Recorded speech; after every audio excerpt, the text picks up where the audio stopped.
Thanks for being here. Thank you for having me. I've never been on a talk show program before. Oh, well, this is a good place to start. Because I'm the best. People like it when I act like an ass.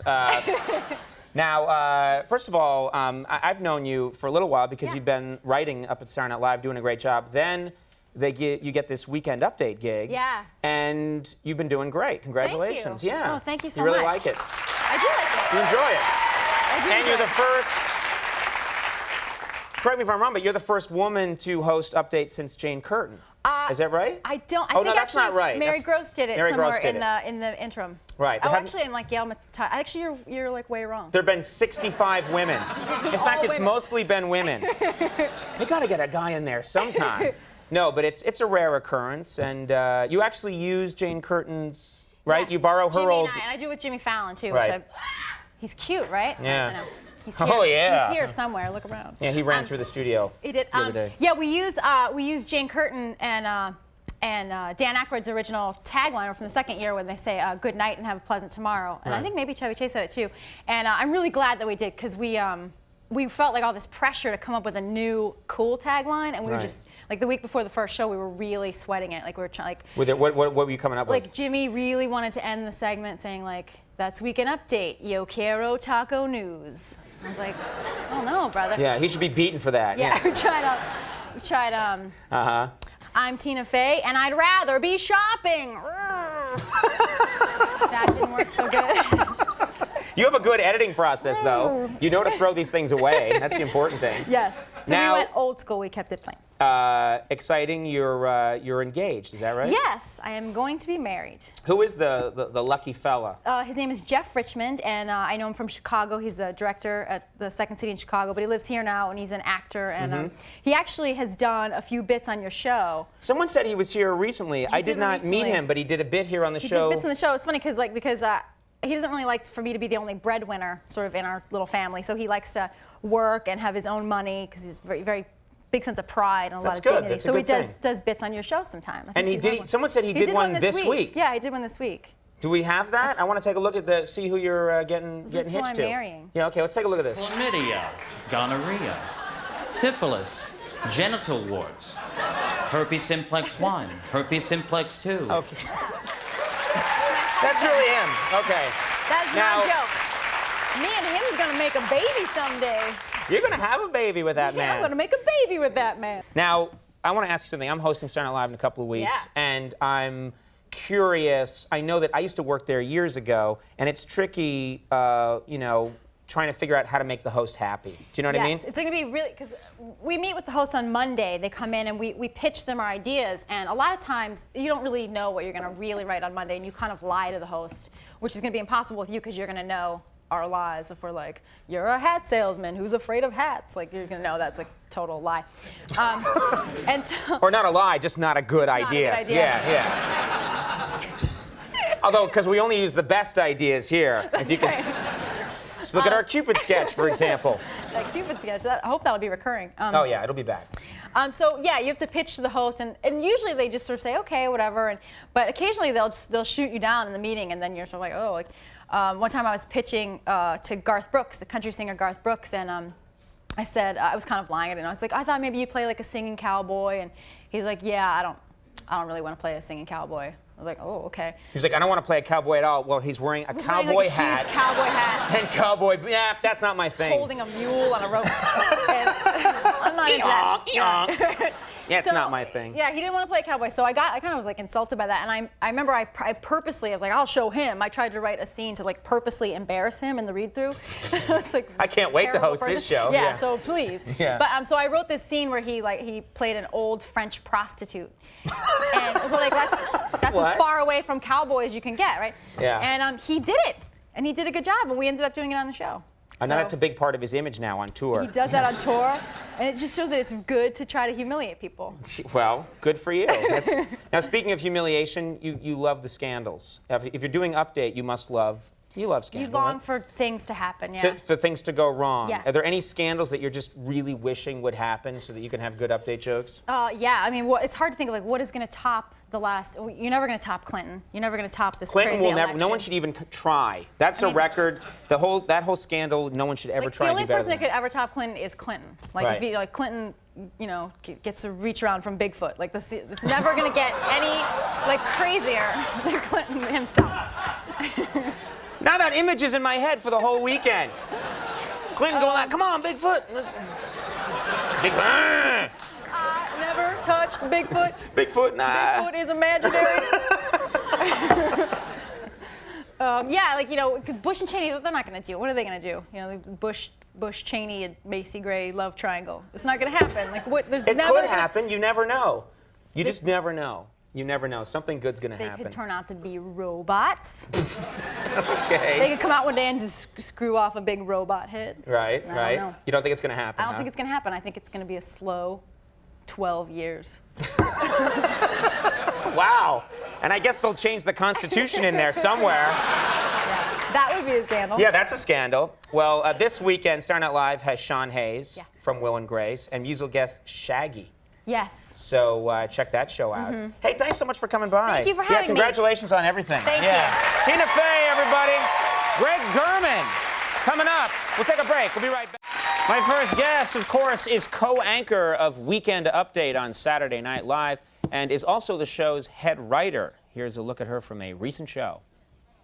MSNBC reporter Ashley Banfield, now in Pakistan covering events there, has cut her hair short and dyed it brown in order to go unnoticed in the male-dominated country. Take it from me, Ashley. If you think having brown hair and glasses will keep men from noticing you, you are right. Oh, that's not true. Please welcome the lovely and talented Tina Fey. How are you? You look fantastic. Oh, thank you. Yeah. I'm out of my suit. Yeah, that's right. Whenever we see you on the show, you've got that sort of, you ever going to try this on Weekend Update, you think? No. Little sex appeal? Hard news. It's all about hard news. Yeah. Are you having a good, first of all, whatever. I take laughs where they come, congratulations are in order. You've done a really nice job, Oh, I thought. thank you. You've done a great job. Thank you. You've got a following now. People are happy. You're settling in. We're settling in. It's very nice. I've been doing this, we've been here for 8 years, and I know you've been doing Saturday Night Live for how many? This is my 5th season. 5th season. You were writing for a long time. I think this is the best building in the world to do television out of in New York City. Like 30 Rockefeller Center is really great. Yeah. It's such a cool, neat. They've been doing TV here since the late 40s. Yeah. We're right upstairs. People might not know that 2 floors up is where Saturday Night Live is. So we're your neighbors. We have a lot of the same. We have a lot of the same staff and people that are working together. Who do we have in common? We have the same censor lady. We have Betsy. You guys have Betsy? Well, she's not doing a good job tonight, is she? She let flaccid penis through. I don't know what happened. She's somewhere in a corner. Yeah, we always just send her away to lunch and then get flaccid penis. We have the same censor lady as you guys, and it's cool because you think she's going to be like this uptight lady because she's a censor, and she's kind of like a hot lady. Like she's has her hair up and glasses, and she looks like a lady who would be in the beginning of a Playboy movie. Like she's going to be like, I have to talk to you. Right. And I think to me what makes her even more sexy is that she's telling you what you can't do. Right. She's always talking. You can't do that. She's a harsh mistress. Yeah, and I don't know, that appeals to the uptight guy in me, what can't I do, And her name is Betsy with a Z, and upstairs we always say that the Z is for Zexy. She's really sexy. But she'll tell you, sometimes she'll have words in your sketch and she'll say, you can't say this or that, and she makes suggestions which are always so much worse than what you had. She'll say, you can't say, you really can't say, whatever. You can't say pubic hair in this sketch. Could you change it to coochie hair? You can't. And then she'll say, I'm insisting you call it that. Exactly. You can't say. You know what? You think that you're not kidding. This is stuff that we really get told. You can't say this, and then they give us this amazing. What's another one? It's a gift. You can't say testicles. Could you change it to flesh nuggets or something? Yes, thank you. She's one of the best writers in the building. She is. Oh, I think that's great. I had written a sketch about the vagina monologues, and I had the Olsen twins in it, as if they were talking about their... That's a great idea, right? yeah. It's a funny sketch. Talking about their tiny gines. And she did make me take them out. She made me take the Olsen twins out, and she was like, the word vagina is in there like 30 times. And I was like, Betsy, that's a medical word. That's not a bad word. And she's like, it's just a tonnage issue. There's just a ton of vaginas in the show. And also, we always get, every week, it's caution on Will's nudity. Caution. Yeah. Every week. Can I say the time I hosted Saturday Night Live, there were like 4 sketches. You know, they always produce like twice as many sketches as they can do. There were like 4 where Will was naked. And they got cut for time and stuff, but literally like, he's the naked bank examiner. Yeah. Will has good body acceptance. I wasn't complaining. Now, congratulations are also in order, because you got married since the last time you visited us on the show. Last time I was here, I got married. Good for you. I've met the gentleman. He's very nice. He's worked with us a bit. Yeah. Talented guy. Thank you. He's great. Did you have the big wedding? We had a pretty big suburban wedding, and it was, one thing that was nice is like a lot of people came from out of town. My cousins came all the way from Greece, which was really nice. Greece! This is an all Greek show tonight, except for you. I was in the show Greece actually, once. I don't know. That counts. I was, whatever, Rizzo. I forget what I was. I can't remember anyone in Greece. Rizzo's in Greece. Oh, okay. But they came from Greece, and they stayed with us for like 2 weeks, which was great before the wedding. And my dad actually kept making them watch tapes of Saturday Night Live, which he makes if you go in our house, you get shown tapes. Because they don't know that. They don't get Saturday Night Live, and so he's making them watch like parodies of shows that they don't have. So he's watching like, you know, Rachel Dratch doing the lady from The Weakest Link that they don't have. But the one sketch that they really loved is they loved Mango. It's cultural. It crosses. Because there's no explanation necessary. No. It's funny man act crazy, you know? There's no like subplot there or anything. So everyone got along? Everyone had... We had a great time. They watched a lot of tapes of SNL, and I think they called my mom recently to say, oh, we're getting The Weakest Link soon, so we know what that sketch was about. So they'll watch the parodies first, and then, that's great.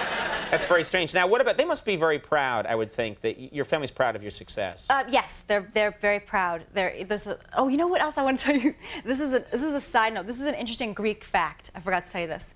In Greece, this is a Greek entertainment fact. In Greece, when they put out a Charlton Heston movie, they changed his name on all the posters to Charlton Easton, because in Greek, hieston means to poop your pants. Is that true? That's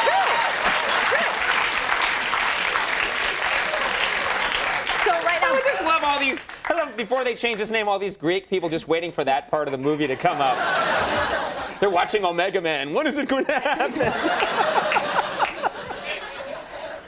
That's great. That's my favorite fact in a long time. It's a good fact. But I was saying, they must be really delighted with you. They're very proud, and they tell everybody they can meet. You know, that's why I'm on the show. And I think even my uncle has started telling people that he meets that I'm on the show, because I brought this thing to show you. He was foot patient of the month at his podiatrist. And this is true? This is true. I don't know where you... This is absolutely real, right? Totally real. People might think you made this up, but this is true. That's my uncle, and he was foot patient of the month. But okay, it's confusing because you might think he's the foot specialist, but he's not. Dr. Holinsky is the specialist. But why was he foot patient of the month? Because he's the uncle to Tina Fey, who does the Week in Review on Saturday Night Live. Now, I love that. Wait a minute. So if you're looking for a foot specialist, the idea here is that you would be like, who's good? Wait a minute. This guy went to this person. Right. And he's somehow related to somebody who's on TV. On TV. Well, how come I'm not the foot patient of the month? I don't know. He's riding my coattails to be the foot patient of the month. This is so wrong. It's wrong. You should start suing left and right. I'm going to sue my Uncle Jack. I know you're extremely busy with the show. Yeah. Constantly, but you guys get the summer off, right? Yes. And so I understand you've been doing a little work on the side. Do you have a movie coming out? I Is that do. right? I have my first movie coming out. I'm really excited about it. Thank you. This is great. People are going to want to see this. Yeah, I've never been in a movie before. Tell us what it's about. Well, it's called Morgan's Daughter, and it's Helen Hunt is in the movie. I play Helen Hunt's sister, and she's like a really successful lawyer, and I'm her sister, and I'm kind of a mess. And I brought a clip, if that's okay, actually. That's okay, and we don't need any, that's all we need to know to see? Yeah. Okay. I play Helen Hunt's sister. Let's take a look at this clip from Morgan's Daughter.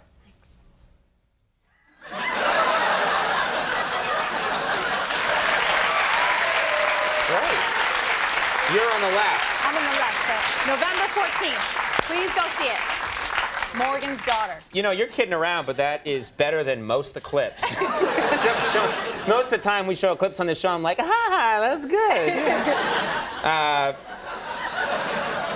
Well, this weekend you got a show. Yeah. John Goodman. John Goodman's here. Ja Rule. Ja Rule. John Goodman's always funny. He's hilarious. He's a very good host. John Goodman hosting SNL, musical guest Ja Rule. You know what? I'm very happy for you. Please come back soon. You're a great guest to have on the show. Thank you for having me. Really Thanks, good having Conan. you. Tina Fey, everybody. John Stamos coming up. We'll be right back. Stick around. Please welcome Tina Fey.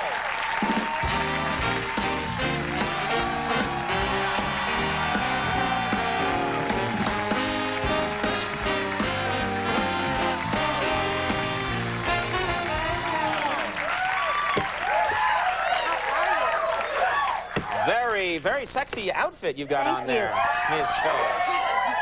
This is my 75th anniversary of NBC dress. I saw you wearing this Sunday night at the big... I have not taken it off, sir. I am That's still disgusting. Celebrating. It kind of reeks, actually. It does smell bad. I'm still celebrating NBC. I can't stop partying. Yeah. That was some, we had the big, to anyone who didn't know, big 75th anniversary of NBC in this building, 3-hour show. We were all there. Were there any celebrities that you really wanted to meet? Yes, I really was excited to meet Rue McClanahan and Betty White because I love the Golden Girls. So, and I met them, and they were both very nice. Right. They were everything I wanted them to be. And the one person that I really wanted to meet that I missed him, I think he was there, was Larry Wilcox from Chips. Do you remember him? Yeah, the blonde Chip. Blonde Chip. Yeah, John, it was Eric Estrada, and then there was... Officer John Baker. Right. Because I was obsessed with him when I was a kid. He gave me my first stirrings, Mr. Larry Wilcox. I really dug him. This is... Wow, something we have in common. I didn't meet him because I still know that I remember from a kid, like you would get those magazines with Scott Baio on the cover, but I would flip to the back and find the one picture of Larry Wilcox, and he's like, he's 5'11", he was born in Cheyenne, Wyoming, and his birthday is August 8th. Wow. I still remember that. And you still remember that? Yeah, but I didn't see him. Did you get a good seat? Who were you sitting near at this event? Because it was all assigned seating. Yeah, you sat with the Friends cast. Well, you know what they say. I don't know. I don't know what they say. No, I thought I had a pretty good seat. Good seat. Yeah. I sat in the back with Mr. T, and I think that's... It was great. I think that's a good seat, yeah. He was great. He's so nice and cool, and it was so fun. We were watching him watch the show. We were watching him, a clip of the A-Team came on, and Amy Poehler, she's like, look, how often do you get to watch Mr. T watch himself on television? Right. It was like an MC Escher. Worlds folding in on worlds. Yeah. So how was he watching himself? He was very pleased with the clip. He was laughing. He thought it was good. Yeah. I mentioned this last week, but a friend of mine went over to Regis's house because he knew someone who, like, Regis's daughter, so he went over to his house and saw Regis watching himself on Millionaire. Oh, really? And he was like, I'm in the TV! I'm over there! And you're like, calm down, think you Regis. know by now. I'm in there and I'm here! I wanted to meet, I grew up watching Get Smart. And Don, which I think is one of the funniest shows ever made. And I just was a fanatic to meet Don Adams, Maxwell Smart. Did you meet him? Yeah, I cornered him, and I was nice? like, I really liked your show. And then, security led me away. They pulled you away. So you worked on the 75th. I helped out a little bit, Helped out a little bit. Yeah. Was there anybody difficult? Well, the funny thing is, there's like 100 stars there, and really the only person who had a lot of demands and needs was Alf. And that is not a lie. It was like this time last week where it was like, Alf's not coming. Someone's got to call the Alf people. Alf needs to, like, he had all these demands. Because you mean the guy that works out? Well, yeah. See, that's the thing is the guy that works Alf, he doesn't like to ever break the illusion he doesn't want anyone to know that Alf is a puppet. So he doesn't even want the live audience to see him operating the puppet. So we had to like talk to him several times on the phone and reassure him and build this whole big thing in the set, like a big trap door and all this stuff. But I'm going to tell you right now, Alf is a puppet. Don't, man. He's a puppet. Okay, he's an alien life form. And he eats that. Yay! Yay! Yay! Now, I understand, enough talk about the 75th, because God knows that's been discussed to death. Someone told me that you brought a book of poetry. Poetry that means a lot to you, or? Yes, I'm a reader. I like to read, and this is Danielle Steele's poetry. I don't know. She's known... Look at this cover it's right great, here. Right? Look at, I love the cover here. And there's a great picture of her on the back. She is primarily known as a novelist. She is the best-selling woman novelist in the history of America. Right. As you can see, she's mostly known as the author of Daddy and Message from Nam. Right, right. But she has written this book of poems about love, and I wanted to read one to you because I have to say it kind of reminds me of you when I've read it in the past. Oh, let's go. Okay. Also, she does a lot of creative layout of the page and punctuation, which when you read it aloud, you have to respect that. It's like reading Shakespeare. Sure. You have to respect the punctuation. So respect the punctuation. Okay. All right, Danielle Steele poetry. This is called The Inside of Your Arm by Danielle Steele. You make love to me as though you wore the manual on the inside of your arm. You touch, you feel, you reel, you slide along the inside of my thigh, you sigh, you smile, you keep yourself aloof, you arch sharply toward the roof. But there's one tiny, tender thing that you, my friend, and it actually says... It says my friend. It says M''friend. It became a country western song for a second. There's one tiny, tender thing that you, my friend, forgot. With all your ravishing, ravaging, macho, sexy, free, you never even kissed me. Sad, right? This woman I gotta say, that is me to a T. This woman had intercourse with someone and he never kissed her. Never kissed her at all, and that's... Also, yeah. The other thing I like is she does a thing where she says macho, sexy, free, which is kind of an interesting, it's the wrong part of speech, it's like a adjective. But she does an exclamation point followed by an ellipses, which is pretty innovative. That's cool poetry. I just like, this is the part where I thought, that's Conan right there. Ravishing, macho, sexy, free. I think that's what people think when they see me. It is. Every time I read that, the most uptight man in the world coming out. Now, before we go, I understand you're in an upcoming film, and we should mention this. This is exciting. I'm very excited. I'm in a movie. It's called All About That. And it's me and Selma Blair and Julie Bowen from Ed. Do you know her? And it's a comedy. And Julie Bowen plays a guy. We go to a friend's wedding, and she falls in love with a guy at the wedding, but loses track of him. And we spend the rest of the movie tracking him down. And I play her friend, who's like good with computers, and we find him through the computer. And then, you know. Cool. So we have a clip. We have a clip here. Oh, let's take a look at this. Okay, this is the scene where, in this clip, all you need to know is like this is where the truth comes out, basically. Let's take a look.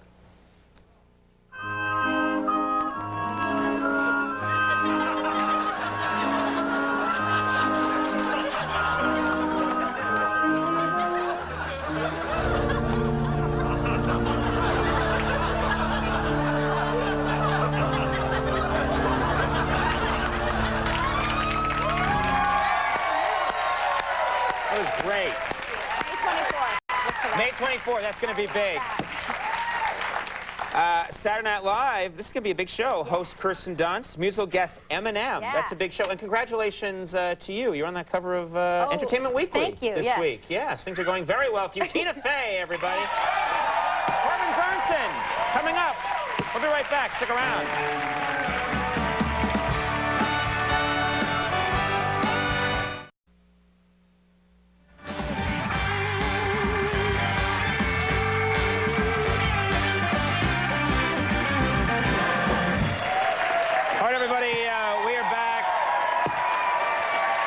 We have have. I hate to do this, but there are 4 women in the audience who are out of control. If they don't get themselves under control immediately, I'm going to have them ejected. Can we see them, please? Please, ladies. No, that's tighter. Okay? That's all right. Get a little tighter next time. It's like a satellite shot. All right. Please, ladies, please. All right, just this week, ladies and gentlemen, my first guest received an Emmy Award for her work on Saturday Night Live, where she is the show's head writer and co-anchor of Weekend Update. Please welcome Tina Fey.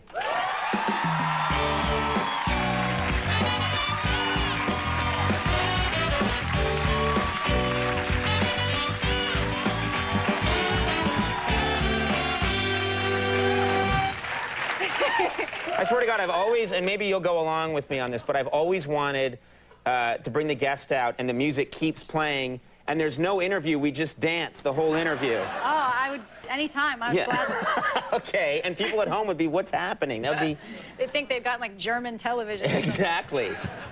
Das Lunderschlieden. First order of business, congratulations. Thank you very much. And, you know, congratulations to you, because I thought you did an outstanding job. Oh, thanks. It's a little... Please, that's not... Really funny. That's insanity.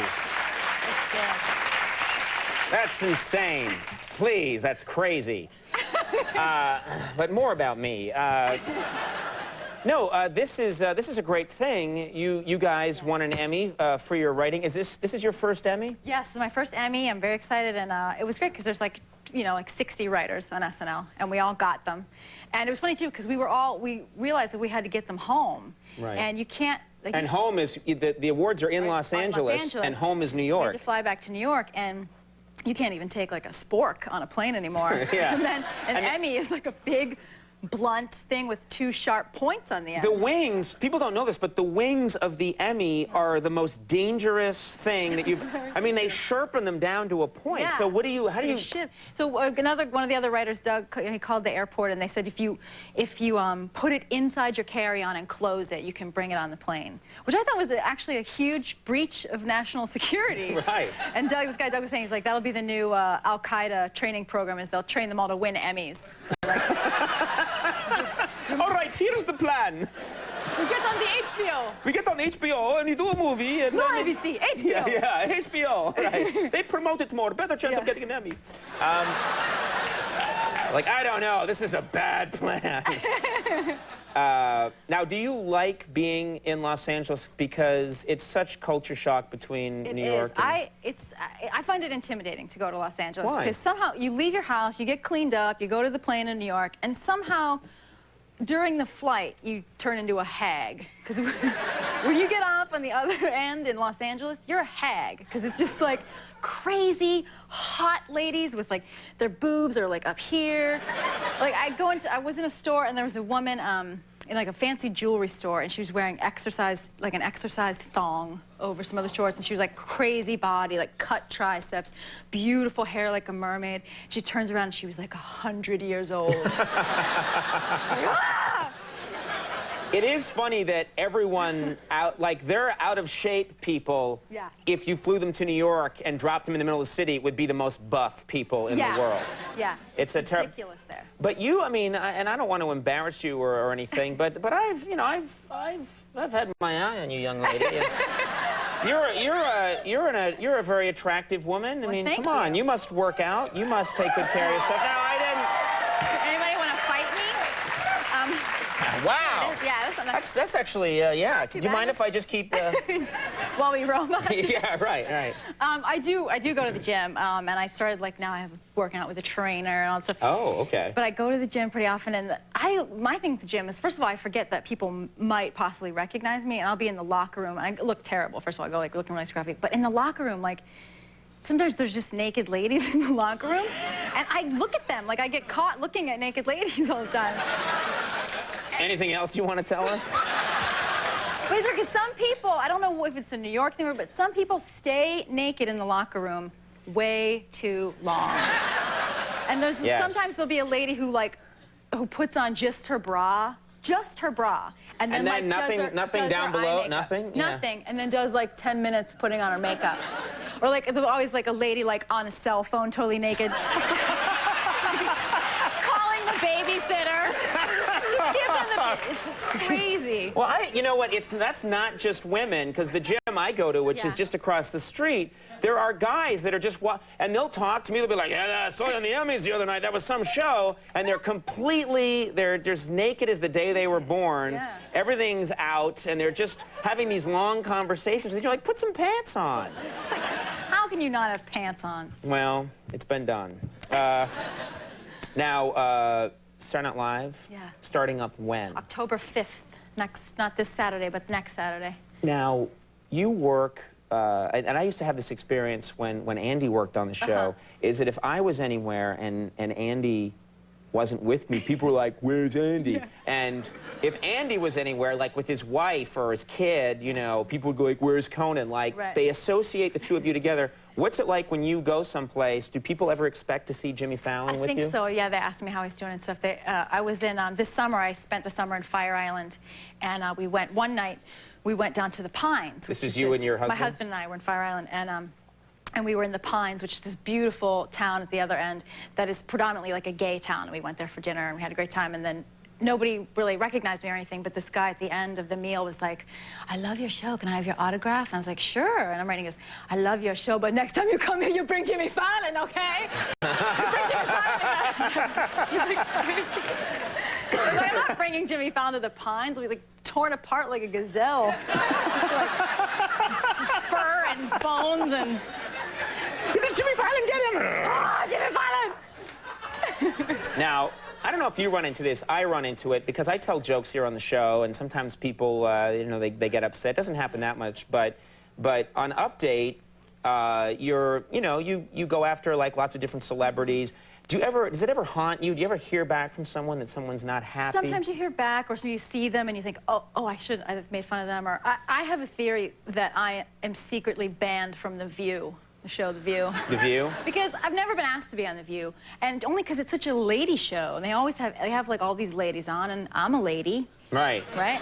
And I've never been asked, but I think there's probably like a memo somewhere that says like, "Made fun of Star Jones, do not book on The View." Because we've done Star Jones jokes. You've done Star Jones jokes, and she gets mad. We said she was like the Kool-Aid man one time. She was gonna into the wall. Well, to tell you, Tina, I really do think it is Star Jones because, yeah, she's one of the few people that like called me up once mad because we did a joke, and she was like, "You're talking about Star, you shouldn't be talking about me, I'm Star Jones." And she was like chewing me out on the phone, and then she was out of breath the whole time. Seriously. I'm sorry, but that's a true story. Did she refer to herself as Star Jones? She no, I don't think she was that out of it. No, she was just mad at me, and she was, and I was like, "I'm sorry, Star Jones," and she was mad, and I swore I'd never talk about it on the air.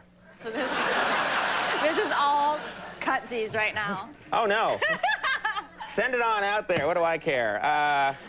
Now you have this is exciting because on top of the Emmy. Yeah. And just things are going great on Saturday Night Live, and you've got heat on you now. You've got Emmy heat. I've got stink and heat. No, just heat. I guess. Oh, okay, just heat. Yeah. That was weird. But now I'm told you have a movie coming out. I do. I'm very excited. I have a movie coming out October 18th, and it's called 5 Ways to Break Up.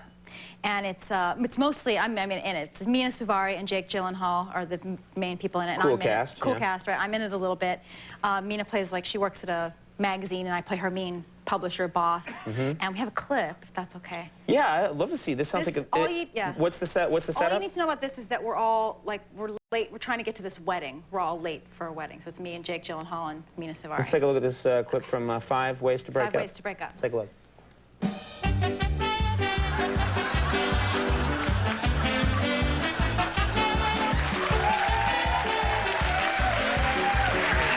Forward to that. I'm not really in a movie at all. You're still not in a movie, are you? Okay. Someday you'll be here with a real movie clip. No, I won't. Never. Saturday Night Live's new season begins next weekend with host Matt Damon and musical guest Bruce Springsteen and the E Street Band, and our friend Max. And Max will be there. Will be there too. Cool. And congratulations. Thank you. You too. Terrific job. Funny as always. Tina Fey, Joe Pantoliano coming up. We'll take a break. We'll be right back. That was killer.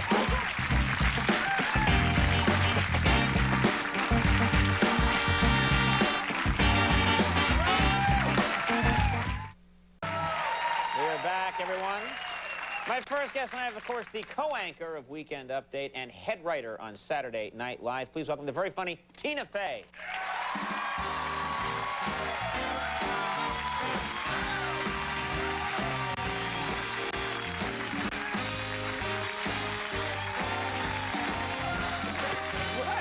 What is all that? Almost lost him. All right. Oh, things are a little precarious up there. You look beautiful. Well, thank you very much. So do you. Very nice to have you. Thank you. I'm a very sexy woman. Now, you know, I noticed, first of all, you guys had a very good show Saturday. Thank with you. Christopher Walken, who, for my money, he's one of the best hosts when he does it. He's one of the best, yeah. And you had a lot of cameos on the show, which is good because it always spices it up. We did. We had a star-studded show the other day. We had Will Ferrell drop by. Right. Yeah. Yeah. Good update. Steve Martin was on Update. Steve Martin dropped by. Yeah, very cool. Britney Spears. And Britney Spears comes. This is all good. This is great. Jim Carrey jumped up on stage. There were so many celebrities. There were people that you didn't even see. Like Aretha Franklin was backstage making chili for everybody. That's incredible. Tom Cruise was giving pedicures. I actually got one of those. You did? It was So good. bad. It was very bad. Yeah. He's not good at careless. it. He cuts your toes. Yeah. He's no good at it. Now, there was a lot of controversy, and we heard about it in the building. You did? Because we hear about these things. You know, when you do these kinds of late-night shows, you're always battling with the censors, and you wrote a sketch Yeah. that one of the censors here at NBC was outraged about. Yeah, my friend James Anderson, who I work with, and I wrote this sketch that the censors went crazy about it. We just wanted to write Christopher Walken as sort of a genteel Southern colonel. Right. He's like a, you know, Civil War kind of a guy. Right. And we wrote this sketch about this guy named Colonel Angus. Right. And they went nuts, and they were like, you can't air it, you can't do this, and I don't know what the big deal was. I think I brought a clip. We of have a this clip here. Let's take a look Colonel at this. Angus Yeah, sketch. the Colonel Angus sketch. Let's look. As I live and breathe, Colonel Angus. Oh, Colonel Angus, you old carpetbagger. Annabelle. I fear my visit is an inconvenience. Nonsense, Colonel Angus. We're always happy to see your shining face. Colonel Angus, what brings you to these parts? I'm headed down south. Well, we hope you'll spend the night with us. Well, thank you, Miss Annabelle. And if I overstay my welcome, just tap me on the head. So there was a...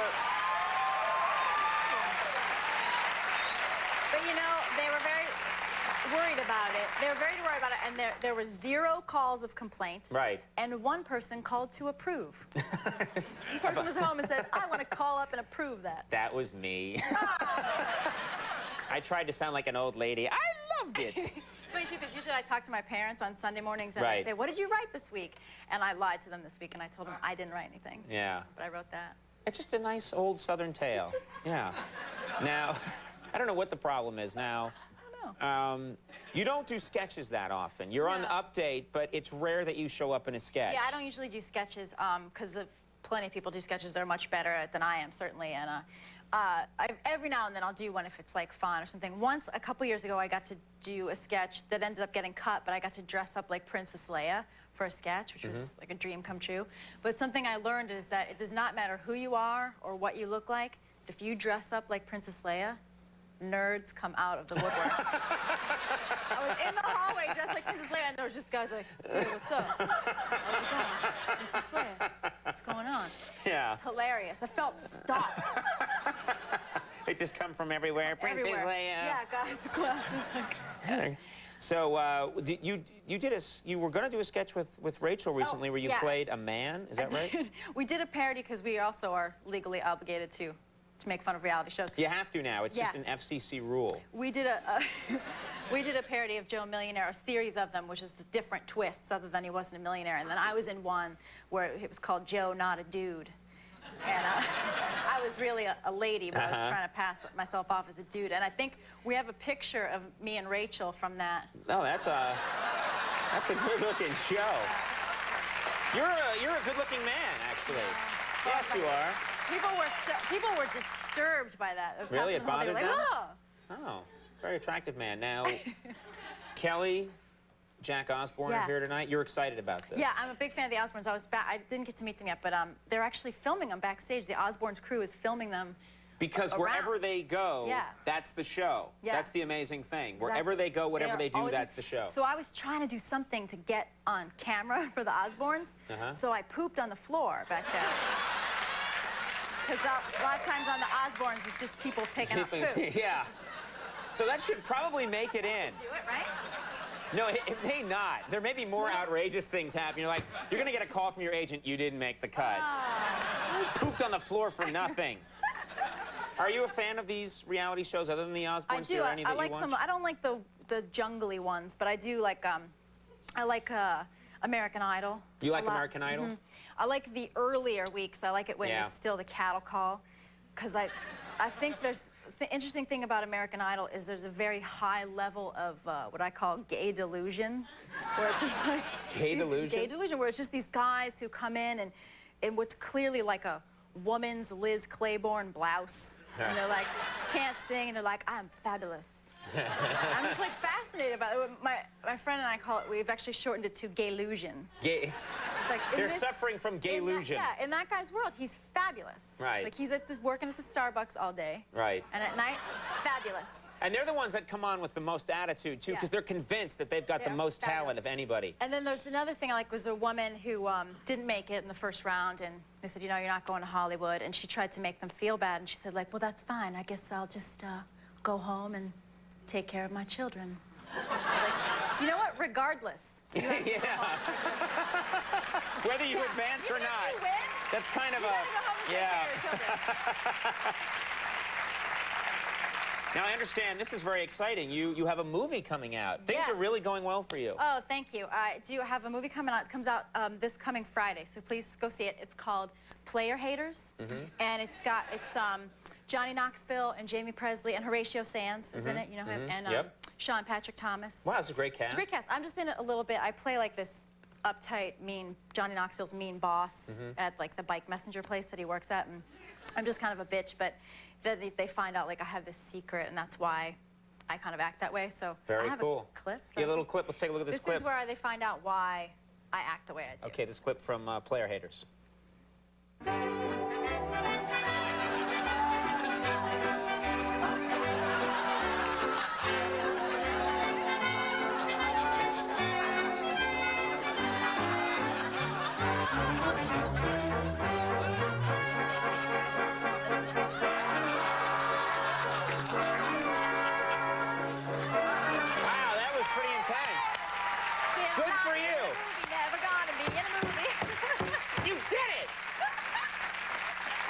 You had these people convinced you were going to be in a movie. Suckers. Saturday Night Live with host Ray Liotta and musical guest The Donnas. That's a good one. Yeah, that's going to be good. Yeah. All right. Hey, thank you so much for stopping You're by. welcome. Always Thank cool to you. have you here. Tina Fey, everybody. Jack and Kelly Osbourne coming up. We'll take a break. We'll be right back.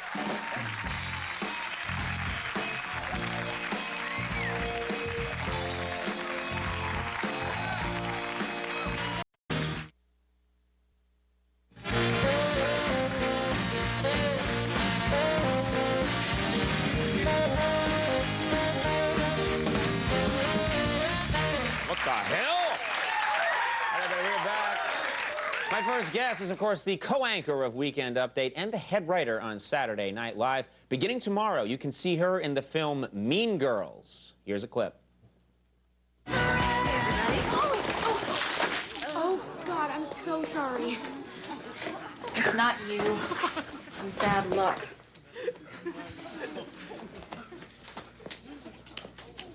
Miss Norberry?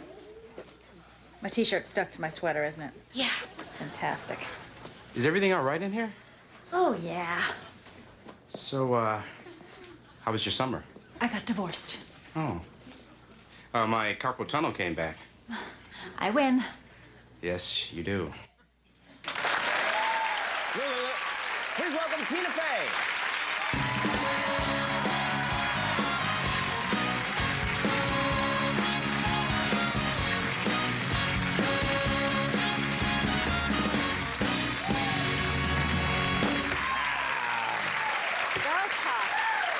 for being here. Thank you for having me. I saw the movie Mean Girls 2 nights ago. They gave me a tape. I really liked it. I really enjoyed it. Conan. Yeah, it's a lot. And that clip right there, you're showing it off. I'm just getting my nude stuff out in the opening credits.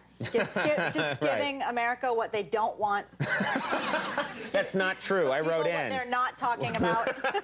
I have the worst body in the movie too, because it's like me and like 5 17-year-old girls. Well, again, that's not true, but there's a lot of attractive bodies in this movie, which then makes me self-conscious, because this is the thing that makes me crazy about movies, is that they show you these really hot girls, and but then they're 17, and then you feel like a creep if you have to acknowledge that they're kind of attractive and start calling them it. You know what I mean? And suddenly I'm the weirdo because I'm going to the schoolyard and saying hi.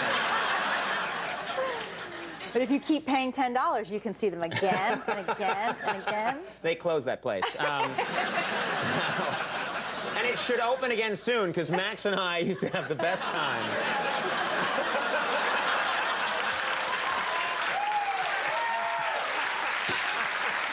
He's so unhappy I talked about that. Now, they did something very interesting. You did, I don't know if I'd have the guts to do this, but you did Dateline, the show Dateline, and you went back to your old high school. I did Dateline, and I got interviewed by Katie Couric, and they wanted to go back to my high school in Upper Darby, PA. No.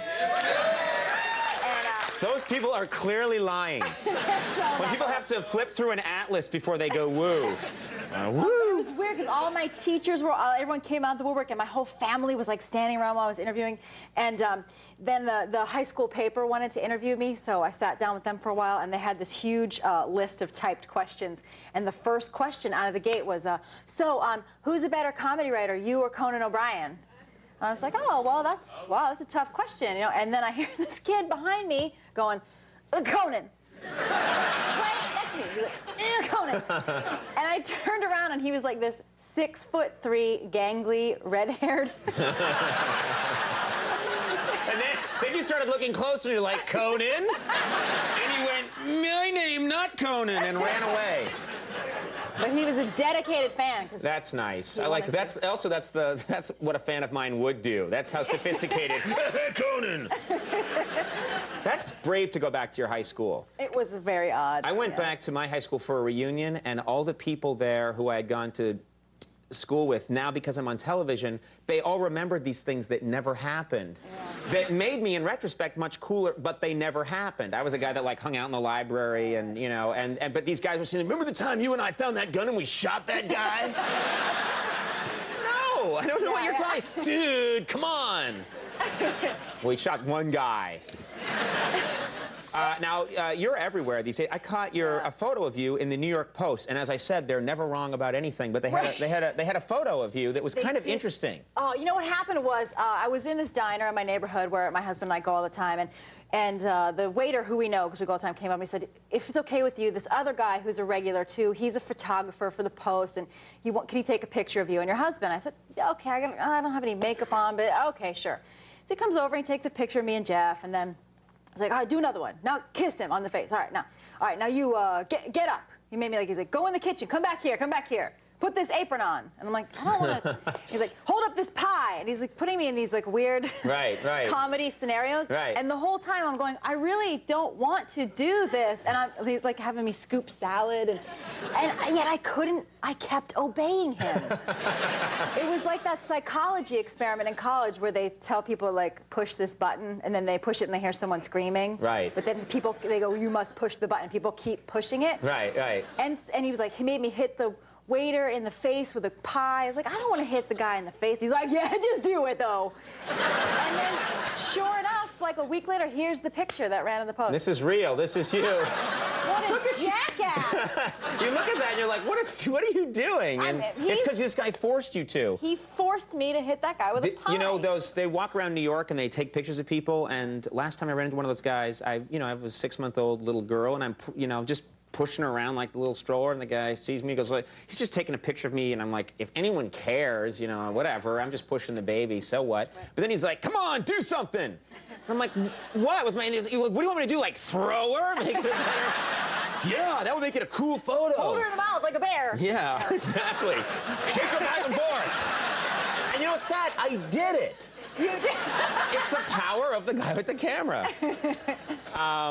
You're also in, I mean, you're everywhere. You're in this week's Entertainment Weekly, I right? want to apologize to America. I promise that after this movie comes out, I promise to vacate your magazines and leave the country. Right. I promise you.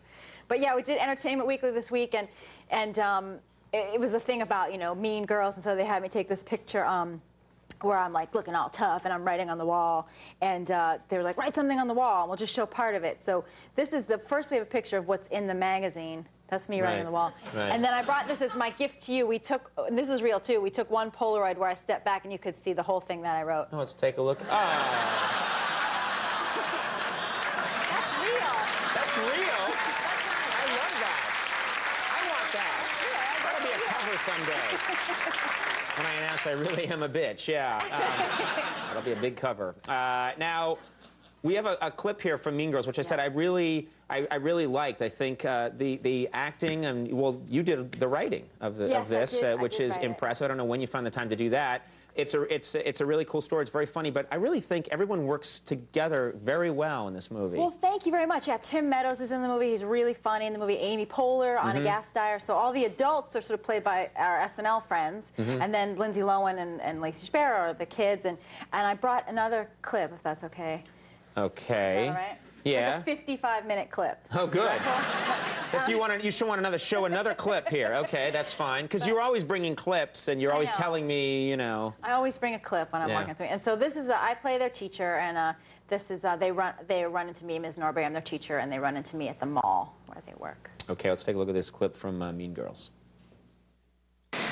Oh my God, that's Miss Norbury. Oh, I love seeing teachers outside of school. It's like seeing a dog walk on his hind legs. Oh, hey guys, what's up? I didn't know you were here.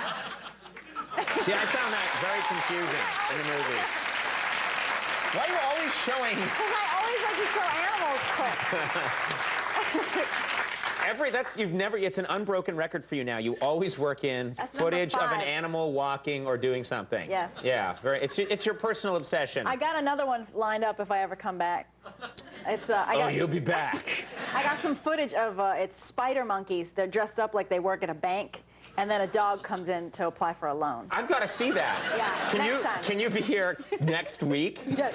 Okay. All right. That's gonna be great. Mean Girls opens tomorrow, and this week on Saturday Night Live. Host Lindsay Lohan, and am I saying it right? Lohan? I think she says Lohan. Well, I say Lohan. And she's one. Like, who's the jackass? And musical guest Usher. So thank you very much. Congratulations, Tina Fey, Jamie Foxx. Coming to take a break. We'll be right back.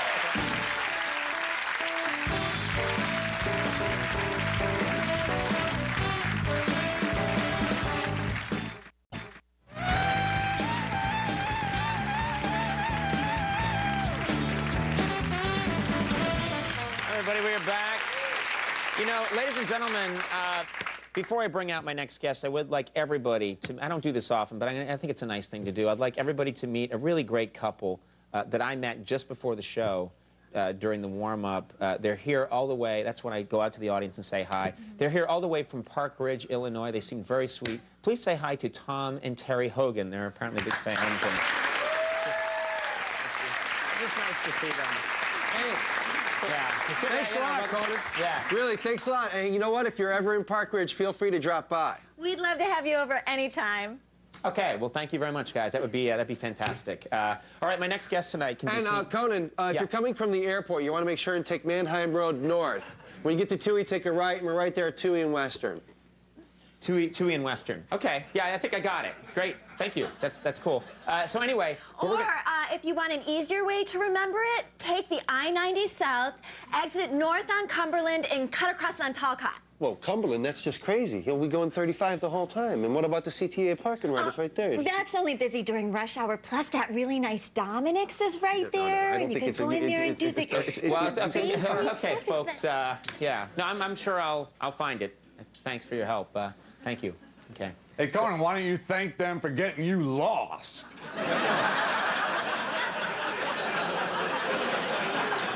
All right, let me guess, sir. You're from Park Ridge too. No, hardly. I am from Des Plaines.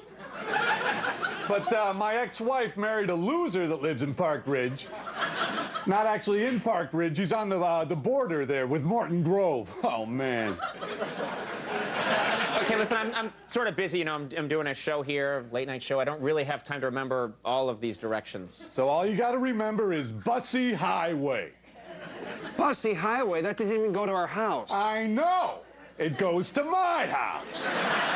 So, Conan, you're on the Bussy Highway. You go through the Forest Preserve. Right after that, you take a right past the cemetery. No, wait a minute. You're heading the wrong way. No, I'm talking to Conan. Why don't you shut up? Shut up! You're going to send me to Hey, everybody calm down. You know, I don't care about the best way to get to your houses. I mean, to be honest, I'm not gonna ever come to your houses. Okay, you'd rather meet us at a restaurant? How about Mr. K's? That's on Harlem, right off of Higgins. K's? It's right by Harlem and Higgins. Listen, let's be perfectly clear about this. I was being polite. I'm never going to visit you people. Then you can go to hell! Well, fine then. Fine, I'd rather go to hell. Hey, it'd be great to have you, Conan. Just take 41 south to Devon and hook a right on there. We'll take a break and be right back. Jamie Foxx is here. Stick around.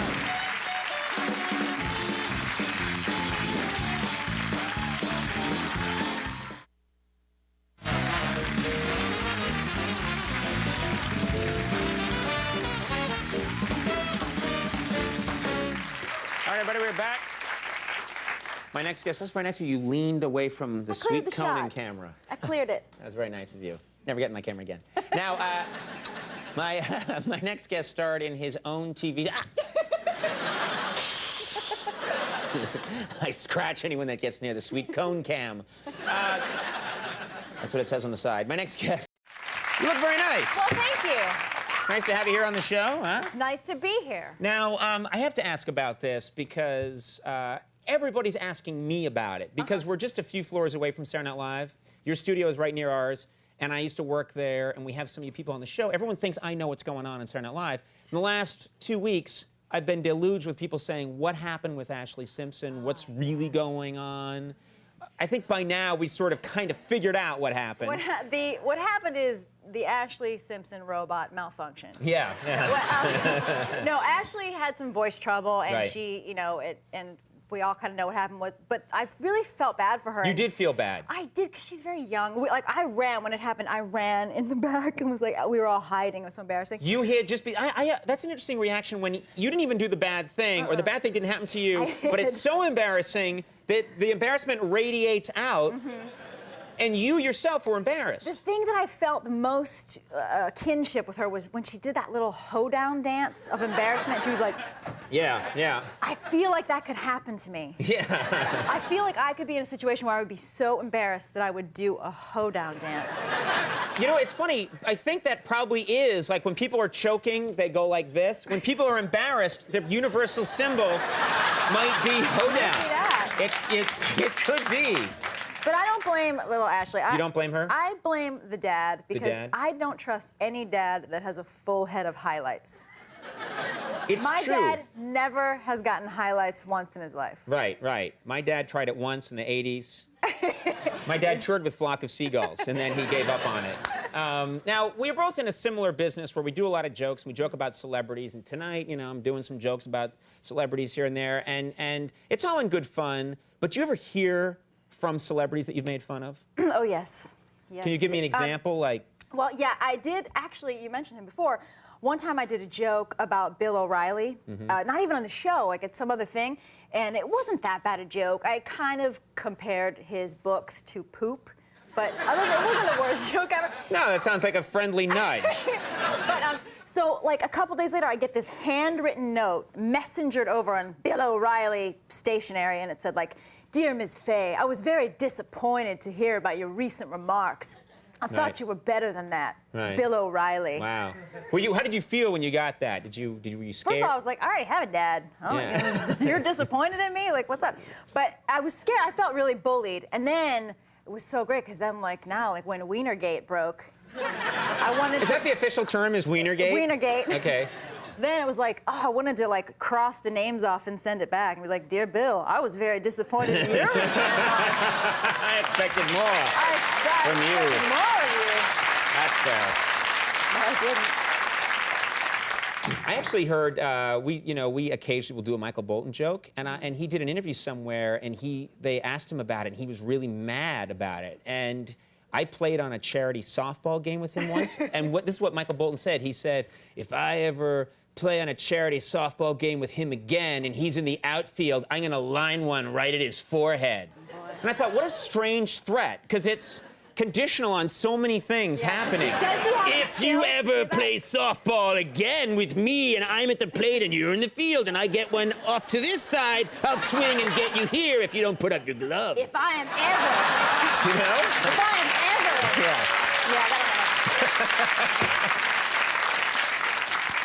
If we're ever dressed as medieval knights fighting, and I have a cream pie. Yeah.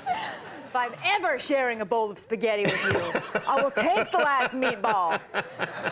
He doesn't have the skills to bring that into baseball. Exactly. Field. I don't think so. No. I don't think so. Now, this is exciting because this is someone else who I'm a big fan of yours, also a big fan of Amy Poehler's. Yeah. Amy Poehler's now joined you on Weekend Update. Yes, Amy Poehler is the new, as everyone knows, new co-anchor of Weekend Update. And this is the first time, I looked this up actually, because I'm a TV nerd, but since Saturday Night Live went on the air in 1961, this is the first time that people are figuring that out. It was a radio show for a while, and then a cartoon show, and then in '75 it became a sketch show. But this is the first time in its history that it's been co-anchored by women. Is that right? Yes, I think so. I think this is the first time the two ladies. Yeah. We got to get that applause sign fixed. It's lit very I think the dimly. smattering of applause thing just worked, but not the applause sign. But yes, it's two ladies now. Yeah. And it's different because, we had to figure out like what the vibe was going to be, because with me and Jimmy, it was always sort of like I was the smart one and he was the cute, funny one that people liked. And then, but you know what I mean? There was but with two ladies, now it's like we're two equal whores. That's the vibe. That's nice.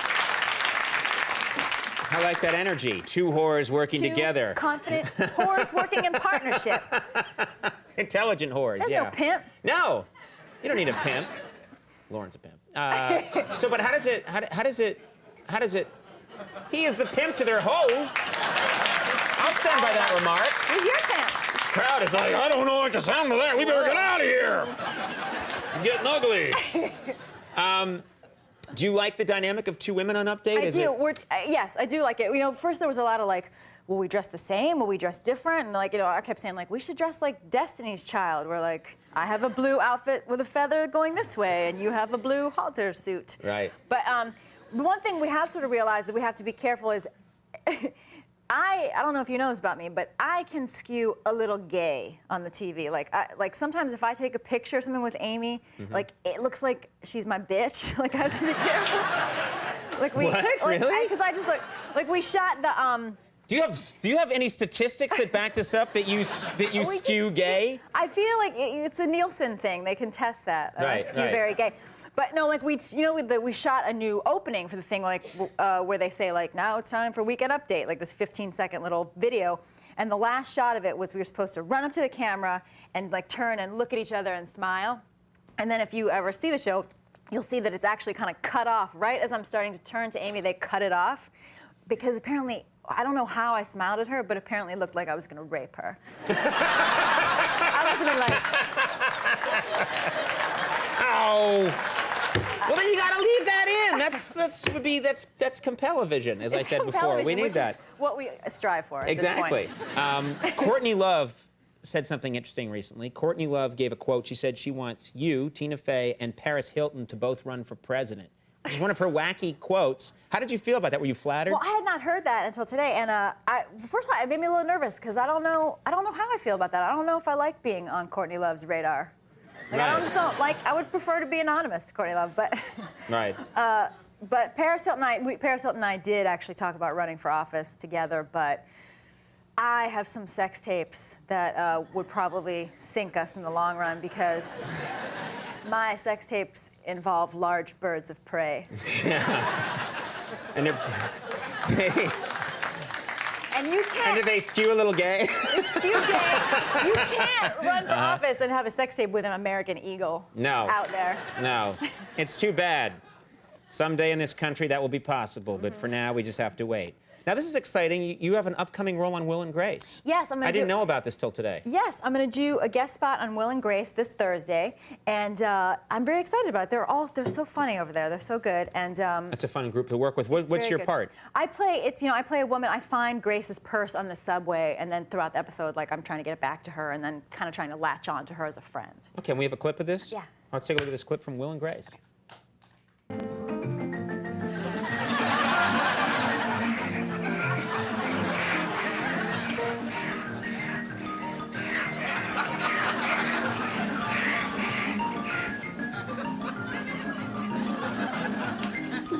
Surprise! If that was in primetime television, I would watch it every week. They don't really want me on Will and Grace. That was a lie. All right, well, stay tuned for that very special Will and Grace this week and this weekend. This is a great host, Liam Neeson. Has he done the show before? I don't think he has. I don't think he has. Liam Neeson is hosting Saturday Night Live with musical guest Modest Mouse. Great show. Tina Fey. Great as always. Thank you. Spencer Fox coming up to take a break. Yes. Beautiful. Number one mom. My number one mom. Diamonds. Beautiful girl. She is lovely, what's thank you. amazing about you is you had this baby, and then weeks later you're back working again. I was back on SNL 6 weeks later. Right, which is, it's tough. Did you start working out like crazy? Did you do? Because you read a lot of celebrities, like they feel like they get right back to work and they. Those ladies in LA, Amy Poehler and I always call it LA tight. Those ladies in LA that have a baby and then like. Right. But no, I tried. I tried to work out pretty soon after my daughter was born. And I went to the gym. I was like, all right, I'm going to jump rope like I used to jump rope like a boxer, and I'll get really skinny. And I went the first time, and I got my thing out, and I was like jumping rope, and it was like jump, jump, jump. Peed my pants a little bit. Packed up my belongings. Yeah. My dignity. My junk is ruined. Your junk is ruined? What are you talking about? What do you mean your junk is ruined? My junk is ruined. It's ruined? It's ruined. Oh, wow, really? The junk, okay. I've never heard that. I've never heard someone say my junk is ruined. Your junk is ruined. Yeah, okay. Do guys have junk, or is it just the ladies that have? Tracy had one the other day. He referred to his situation. He referred to it as his hang, which I his also hang. What did he say? Well, he was, he was quoting Yeats, and then he. Okay, your daughter Alice is a year old now? Yeah, a little over a year old. And this means Halloween, right? Are you gonna get into Halloween? Yeah, she did Halloween last year, but she doesn't know that she did. And when they're that young, you can pretty much just put a bucket on their head. That's the thing that's awesome is there's a little window of time when you can decide what they're gonna be before they want to be SpongeBob or whatever. So it's like, oh, she's gonna be Diane Sawyer. No, it wouldn't be C-3PO. What's it gonna? But she's bald, so if she's either gonna be a pumpkin or the old man from Benny Hill. The old man that Benny Hill's always doing that too? I love that guy. What are your kids gonna be? I don't. My daughter just said I want to be a kitty cat. See, she knows already. Yeah, but I don't know. I'm always like, I just was obsessed with robots. When all I wanted to be every year was a robot when I was a kid. So I'd always ask for a giant refrigerator box and punch holes in it and then walk around and go like, I will destroy you. I am a robot. And now, look now where you I'm are. a robot. Yeah. I still do that. was always either C-3PO or a colonial lady. What's a colonial lady? Well, it was the 70s. Like someone who was like churning butter? Yeah, and... like a bonnet. I'll die at the age of 35. You know? I have no proper nutrition. It was Fun little quips like that. Right, yeah. Okay. I can't vote in this country. All right. What a fun character for you. Now, you kindly invited me, which may have been a huge mistake, to do a guest spot on your show. Yes. Playing myself, Conan O'Brien. O'Brien. Very important sweeps episode. Yeah, I got the part of Conan O'Brien, which I was angling for. We auditioned like 10 people. Yeah, I know. I was your fourth choice, after Donnie Most from Happy Days and a few other people.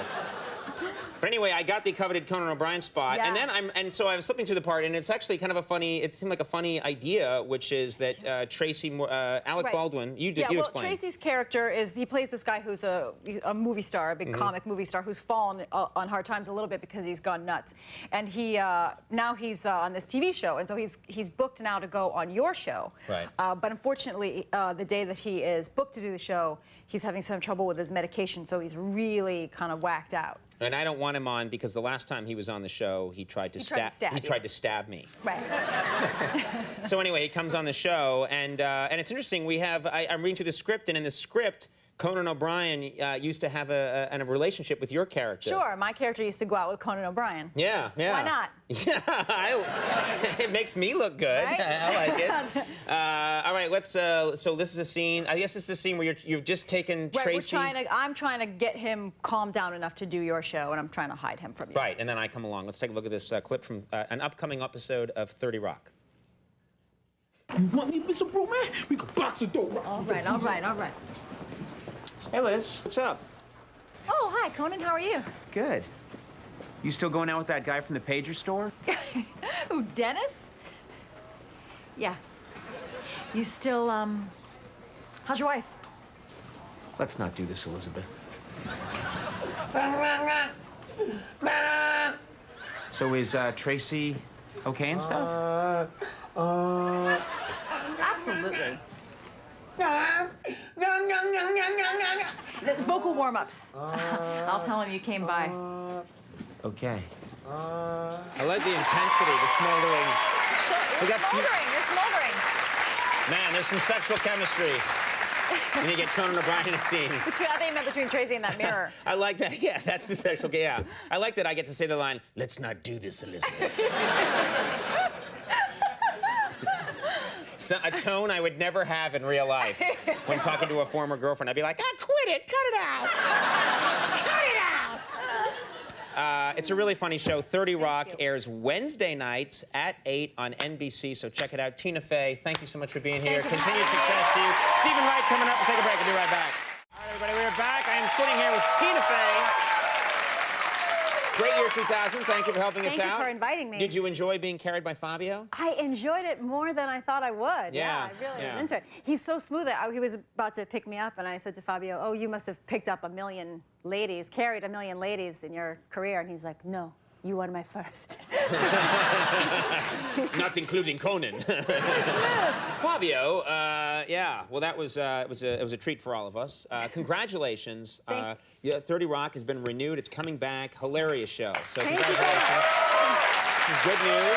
It's officially a TV show. And that's no small feat because it's a hilarious show, but the show has very tough competition. You're up against CSI and Grey's Anatomy. Yeah, we're on Thursday nights at 9 now, which is most of the country is either watching Grey's Anatomy or CSI or sitting quietly thinking about American Idol. Yeah. How much they wish it was on Thursdays. Yeah. It's tough. I've never seen either of those other ones. You've never seen like Grey's Anatomy? I have never seen it.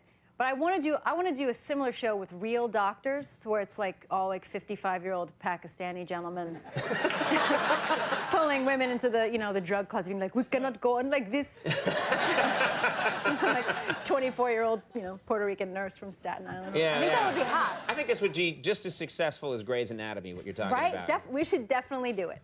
You do it. I'm going to stay out of that one. But but the show is thriving. It's really grown, and you're clearly having a good time doing it. We do have an excellent time doing the show. Yeah. And it's weird because for a long time, people first got to know you on television. Yes. It was as the anchor for Weekend Update, and that's a job where you're constantly scouring the newspaper. Yeah. You're watching 24-hour cable news to try and find anything that you can get a joke out of. Are you still, now that you're working on a sitcom, are you still working in, like, keeping up with the news? No. Like, no, my brain is rotted. My brain is gone.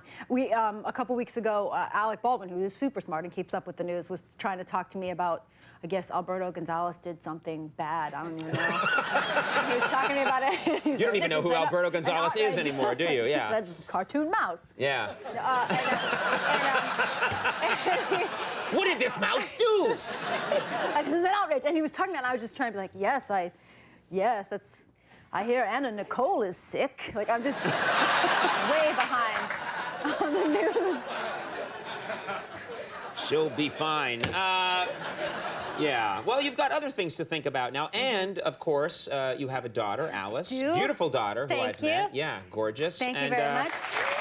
I have 2 kids, but one of my kids is about the same age, and I'm curious, what is Alice interested in? Alice is interested in TV. She wants to watch TV. She wakes up in the morning and goes, TV? Elmo? Elmo?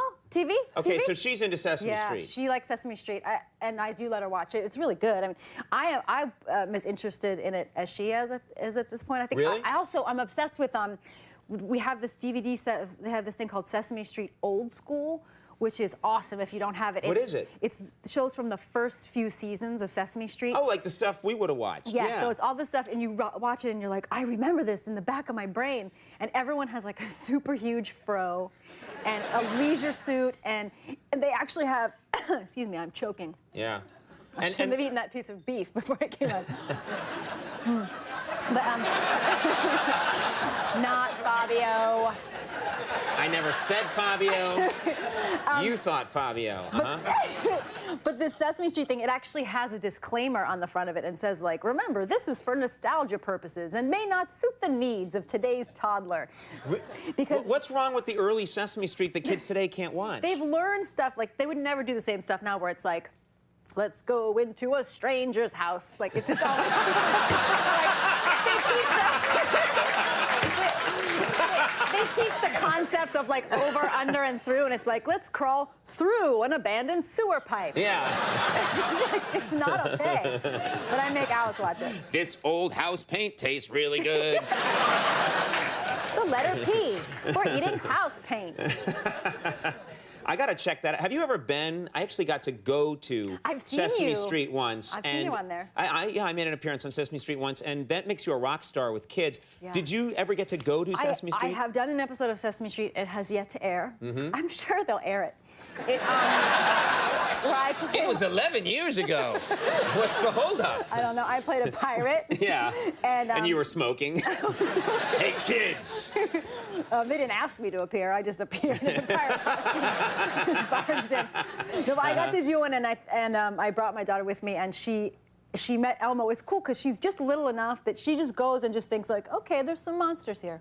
That's like, that's real. They're very accepting, yeah. Totally real. She met Elmo and spoke to him, and never once even remotely thought to look at the gentleman who operates Elmo. She's like, That's the great thing about kids. They'll just talk to Elmo, and the guy over here is whatever. You know? Just you know. It's pretty awesome. There's a horrifying thing at Sesame Street. Did you see this? Yes. Did you know what I'm talking about? Yes, Snuffy. Snuffleupagus. Do you know where they store Snuffleupagus? You tell them. It's the first thing I noticed when I walked in. He is hanging 20 feet in a corner like he's in Abu Ghraib. Yeah. He is hanging. He looks dead. Yeah. They have him hanging, like, tied to the ceiling to store him, to get him out of the way. It's upsetting. But you come in, and a limp, wide-eyed Snuffy is, like, hanging from the ceiling. And it looks like, you know, Dr. Lecter has been doing, you know, it's just, it's horrifying. Nobody else is hanging? No, it's like, until he apologizes, he's staying up there. It's upsetting, yeah. Horrifying. Let's get back to 30 Rock, because I can't say enough nice things about this show, and you get some very interesting cameos. A lot of shows they have the same people do a cameo appearance. Yeah. You get some interesting cameos. You got good weirdos. Ghostface Killer was on the show. Ghostface and you don't see him, like, he didn't pop up in the Love Boat very often, you know? This is a guy who... Ghostface has been on the show twice, and he rapped for us one time. He's super nice. He's an old friend of Tracy's, actually, I think, from their neighborhood. Right. I assume that because I'm racist. Yeah. No, they actually do know each other from the Bronx, I think. And we keep wanting to. We haven't been able to pay Ghostface for his appearances because he doesn't fill out his paperwork. Really? You think if you're Ghostface, you'd be like, I can't fill out paperwork. But you could get $20,000 if you'd fill this out. Well, it's not. You get $500 or something. Oh. Right, but I think somebody was saying maybe he doesn't want to fill out paperwork because he doesn't want us to know that his real name is like Leopold P. Brenneman. I'm Ghostface. Yeah. Hey, Leopold, Ghostface.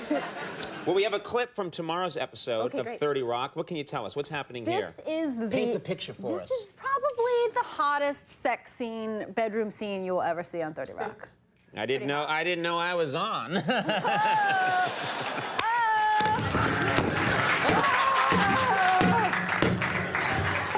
We just broke television. Let's go with this clip from 30 Rock.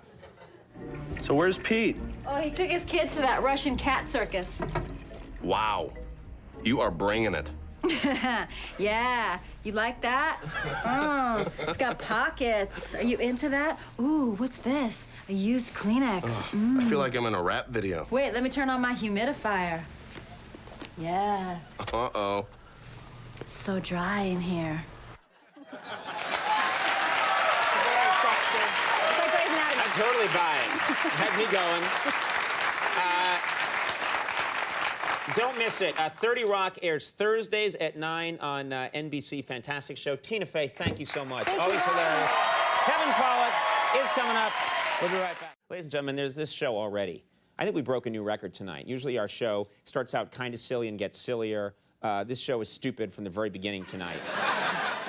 Really, I mean, we were just half a second into the show. The idiocy levels were very high. I think we should settle down now. I think we should sort of be a little bit serious, because I think, ladies and gentlemen, for my money, it's time once again to look into the future.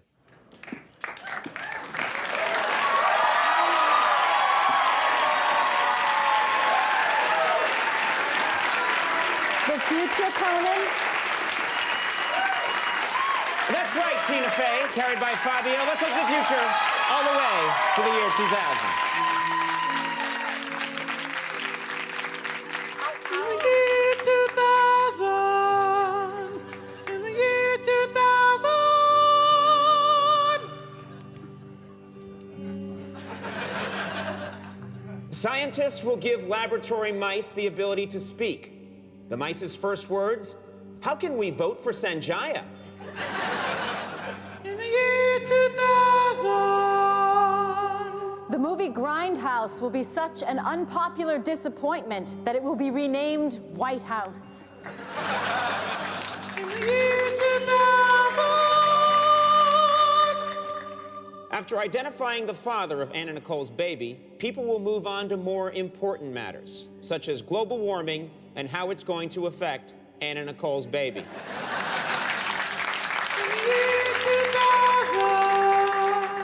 Larry King will celebrate his 50th year in broadcasting at a party hosted by his 51st wife.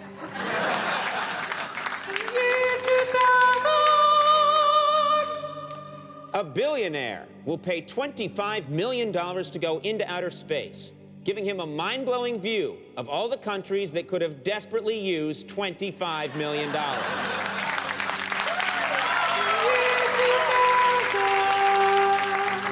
Alberto Gonzalez will dismiss 8 more prosecutors from the mock trial team at the high school where he coaches gym.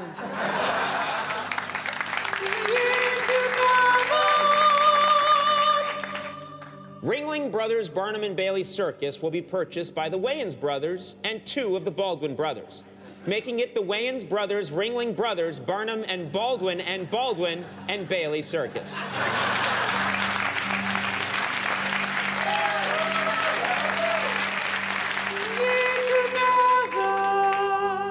Violence in America will decrease when workplace shootings are outsourced to India.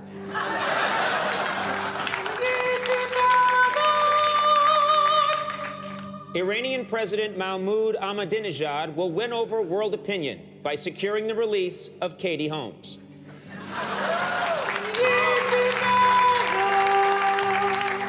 Kevin Federline will confirm rumors that he is reconciling with his first wife, Shar Jackson, stating that Jackson has everything he looks for in a woman, a couch and a vagina.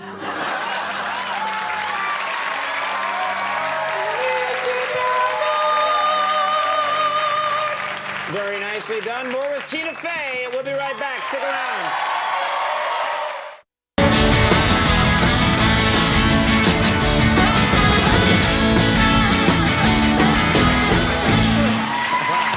All right. Wow. That was great. Thank you. We are back. Ladies and gentlemen, my first guest is the creator, writer, and star of the Emmy Award-winning Best Comedy on Television, 30 Rock, which has guest star Jerry Seinfeld on its season premiere tomorrow night at 8:30 on NBC.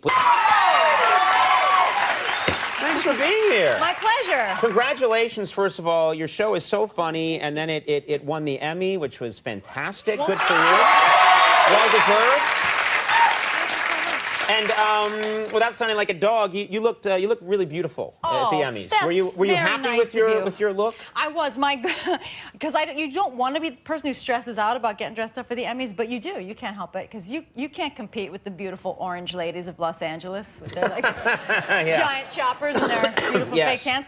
And I was, you go through you try on 50 million dresses just to find one that'll work. And it's so much easier for guys because they just throw a tux on us and we go. Suit on. You literally looked at designer dresses. How many? And a billion of them. My goal was just to be ignored, just to not get in trouble. But I got to borrow this beautiful dress from this lady, Carolina Herrera. You ever heard of her? She's this really, really classy lady, wonderful clothing designer. And I was having the fitting for the dress, and she showed up. She came in the room, and this is like seeing a first lady or something. She's really classy. And I was trying so hard to be polite and have good manners that I started sounding Japanese. I was like, oh, thank you for dress. Thank you, you two wear very beautiful dress. Yeah, I'm sure she appreciated it. Did the red carpet go well? When you walked past all the media? That's the weirdest thing ever when you walked on the yellow. Yeah, it was fun because you do 100. We did 100 interviews and probably 95 of the people clearly had never seen the show. There's so 3rd Rock is good.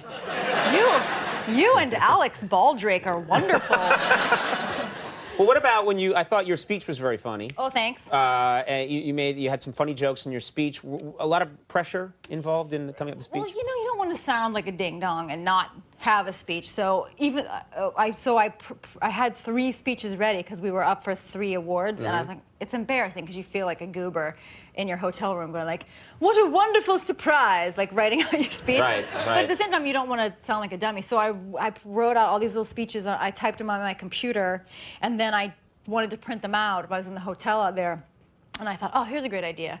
I don't have a printer, but there's a fax machine in here. I'll just fax these to the machine. So I faxed them, and didn't come out. So I faxed them a couple more times, and I faxed them somewhere. I don't know where. Somewhere at Delhi in East LA was getting. It's a Korean deli where they're reading your acceptance speeches. They're reading how much I love my parents coming out of a deli. Well, you talk about your parents. Your family is not in show business. Not yet. They must be. Are they happy with your success? They must be thrilled. Yeah, parents, they can't. Yes, they're very thrilled, and they have Google alerts and stuff for my name. So my dad and I tell them, don't look on the internet. People say horrible stuff, or just don't look on it, but they can't stop themselves. My dad called me a couple months ago. I was like, oh, great news. You're number 7 of the lesbian crushes on After Ellen. But he was really psyched. Right. That's fantastic. Trolling lesbian websites. Sometimes though they're probably my parents will tell me about stuff I don't want to know about it. Yes. My dad would be like, oh boy, that lady from the Washington Post hates you. Dad, I don't know what you were talking about, but now I'm mad. Yeah. I'm mad. I don't think your head looks like an anvil. Some of those people want to stab you. That's the kind of stuff my mom will say to me every now and then. I don't think you're the worst person that ever lived. Who said that? Everybody. Now have a drink. Well, this is big. You are on the cover of this month's, and this is a huge honor, this month's Geek magazine. We did not make this up. It looks like I made it at the mall. No, I know, it does look like you made this cover in the mall. Yeah. But this is a real magazine, and you're on the cover of Geek magazine. Yeah. I should be. Yeah. How am I not on the cover of Geek magazine? The other 11 months of the year, it must be you. No, I have yet to be on the cover of Geek magazine. Get me on Geek magazine. Come on, Geek If there's one cover I should be on, what if there's even an Irish Geek magazine and I haven't been on that? Irish talk show host, Geek magazine, still nothing. Tall Irish talk show host. Still magazine. nothing. You mentioned in here, in this lovely article, that you're a Star Wars fan. I hate to sound sexist, but I think of that as the guy's domain. You're a big Star Wars fan? I was at the time, yeah. I mean, I'm not gonna brag, but I had the 24-inch Millennium Falcon as a kid. Just full Falcon.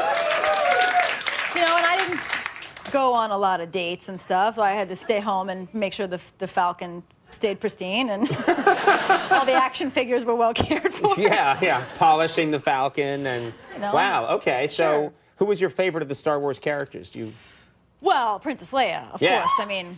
Me too. Right? And actually, we got Carrie Fisher is going to be on an episode of 30 Rock, and it's like the greatest day of my life. She came and shot this episode. She was fantastic, and we did get her to say, "Help me, Liz Lemon's my character. Help me, Liz Lemon. You're my only hope." And we were like, wow.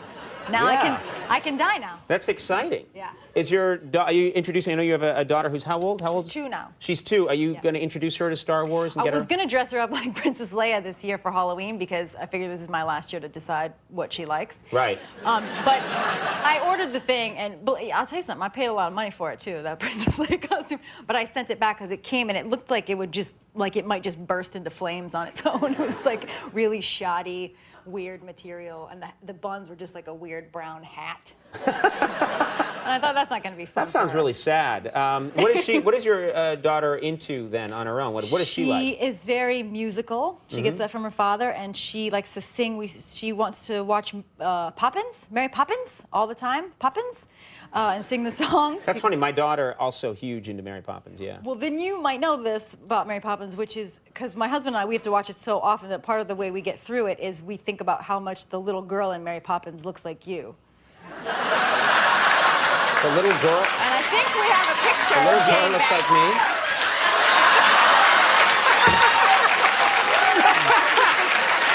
Oh my God!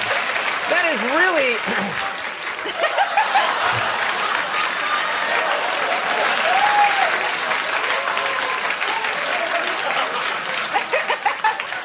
Wow, that's, I don't know how to feel about that. I look so much like a little girl. Like a sad little girl. A sad little girl. In need of a nanny. Why aren't I on the cover of Geek Magazine then? It's crazy. Who else is on the cover if not you? Okay, thank you. Once. January, Thanks. Stephen Hawking. February. We'll get on. We'll get on. Let's talk about this. This is very exciting. What a coup for you that tomorrow night's episode, Jerry Seinfeld, and this is a man, he's now the J.D. Salinger of television, you know, did this great work, and he doesn't come back on television, but he came on for your show. Yeah, we're really, really lucky and grateful to have him. For some reason, he volunteered to be on the show, and he was really funny, and he came and he worked for like a 14-hour day, and he was recommends section. I just put it in there. You do that yourself? There's no reason you can't. What are they going to do, pick me out? No. Actually, yes, they will.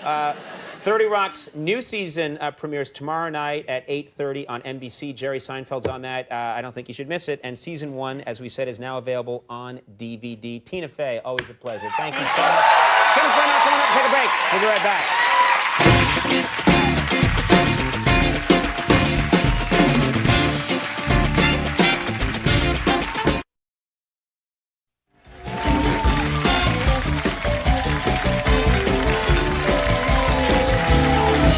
We're back. My first guest is the creator, writer, and star of the Emmy Award-winning Best Comedy on Television, 30 Rock. Well, now she's starring with Amy Poehler in the new movie, Fun. I'm well. Very nice. Thank you. How to dress up. Thanks for dressing up for us. Yeah, no, thank you. Have here. Let's see. So much to talk about. What's that? I don't know. There's random shouting in the crowd. Altercation. Yeah. There's Vikings in the crowd tonight. Baby Mama, first of all, just the hoopla of a movie premiere. I don't live in that world. I'm here in my little fake room with a real window, and you go to this thing, and I've been seeing all the press for Baby Mama. It's crazy. Insane amount of press there. It's a big media circus. Yeah, we opened the movie. We were lucky enough, they asked us to have the movie open the Tribeca Film Festival. Yes. So we got to it was like a giant premiere for this little tiny movie. It was like I felt like I had was having a weird dream where I went to the Emmys, but nobody came except me and Amy. It was like this really long red carpet with just me and Amy walking. That's not the face you made, is it, when you went through? Well, Amy and I were, because they take your picture like a million times, and we were like posing together. We kept saying like, try to look cool. try to look like Angelina Jolie, because the people who look good I on say the the red same carpet, thing to myself on red carpets.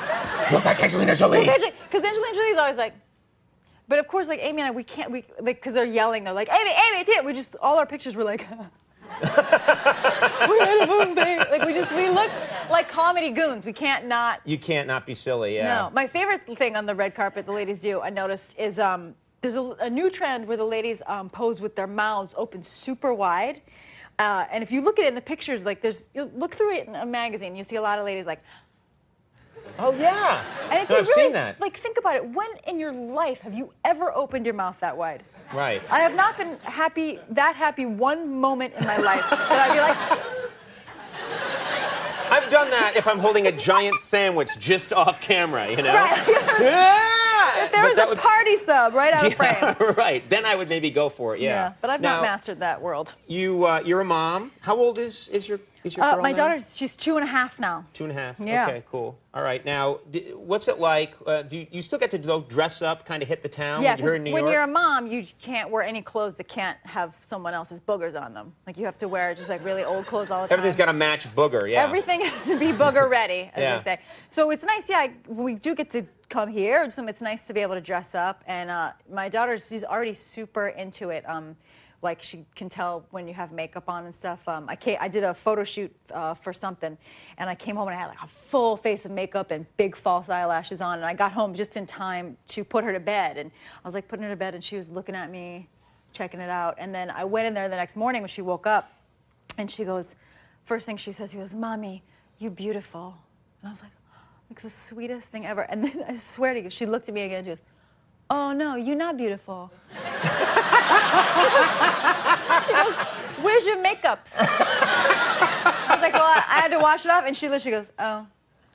She kind of talks to me like an abusive boyfriend. Because she gets It's like, the same thing. Yeah, if I have my hair up in a ponytail, she'll get super close to me and go, "I don't like that ponytail." She's pretty harsh. She opens a beer, go change it. She goes, "Change." She's like, "I don't like that, go change." It's rough. She sounds very articulate, your daughter, She is for 2.5. She's very good at talking. Yeah, isn't amazing, right? They come up with these long sentences. I've realized recently that she doesn't talk that differently than Tracy Morgan. Like, they say that, I feel like it's like a lot of time for her going like, "I'm not gonna put my shirt on." Like, okay. Like I gotta get on the ice cream bus. I don't know who I'm talking to. Like, those are all the same things. I'm gonna put my baby in that. It's like it's either her talking about her toy stroller or Tracy meeting someone. Yeah. I think it could be a good game show. That's a really good game show. Which is the baby and which is Tracy Morgan? Toddler or Tracy. I'll take Tracy Morgan for 900. We're going to take a quick break. We'll have more with Tina Fey in just 1 second. Stick around.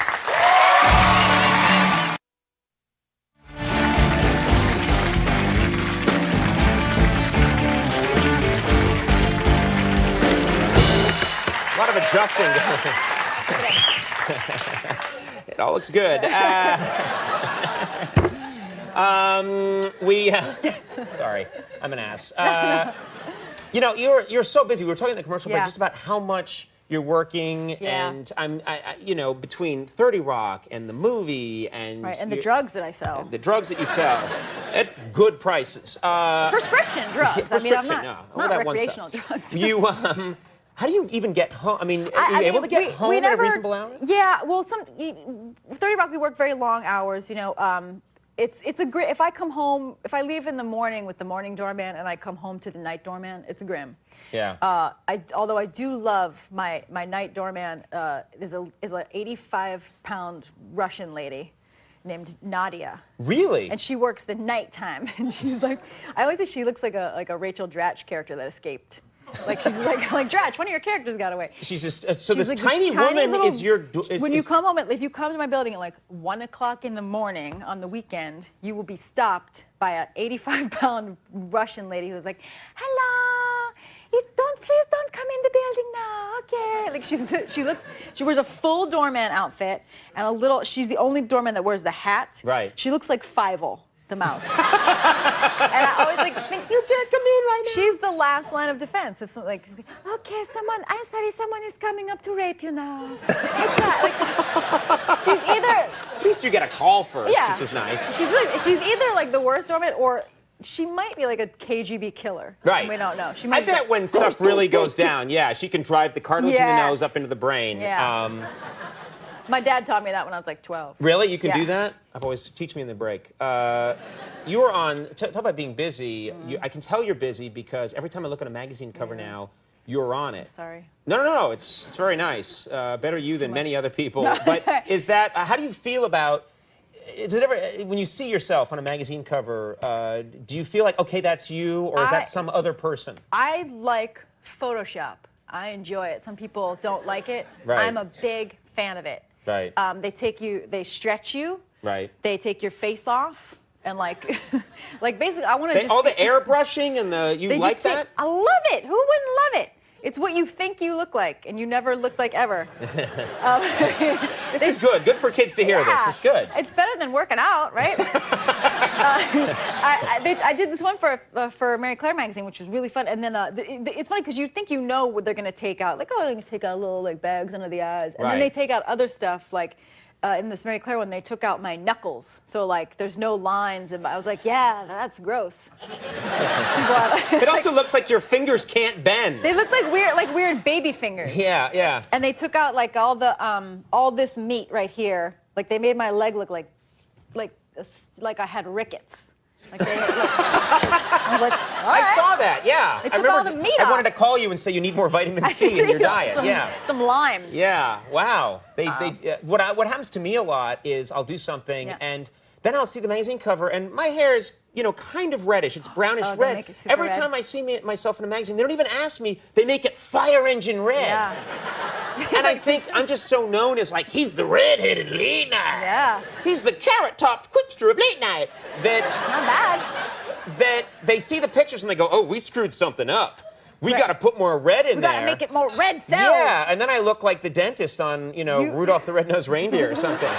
You should go like I Love Lucy Red. It's super, like this is the one from the 70s. Yeah, I'm going to go super, or Ralph Mouth from Happy Days Ralph Red. Mouth Red. I think or else just curl it, and it's going to be good. Check for that. Audience not buying that idea. Booing guys like, no. Let's talk about Baby Mama. Tell us about this movie. This movie, it's me and my friend Amy Poehler from Saturday Night Live and many other things, and I play this successful single business lady who has kind of waited too long to have a baby, and now her junk has gone bad. And that was almost the title of the movie, Junk Gone Bad. Junk Gone Bad. Good thing you changed it. Junk Gone Bad. Junk Gone Bad. Rated R. Rated G. Yeah. And Amy, I enlist Amy to be a surrogate mother for me, and she's this kind of a roughneck Philly lady. Some might say a dirtbag. The character, I mean. Yeah. And so then it becomes this odd couple thing of us just trying to get along over the course of the time. Yes, I understand. We have a clip here from Baby Mama. And this is, I think, from the pregnancy class scene. Yeah, is that this right? is a scene set in a birthing class. Oh, I'm sorry. I touched your leg. Sorry. Anyway.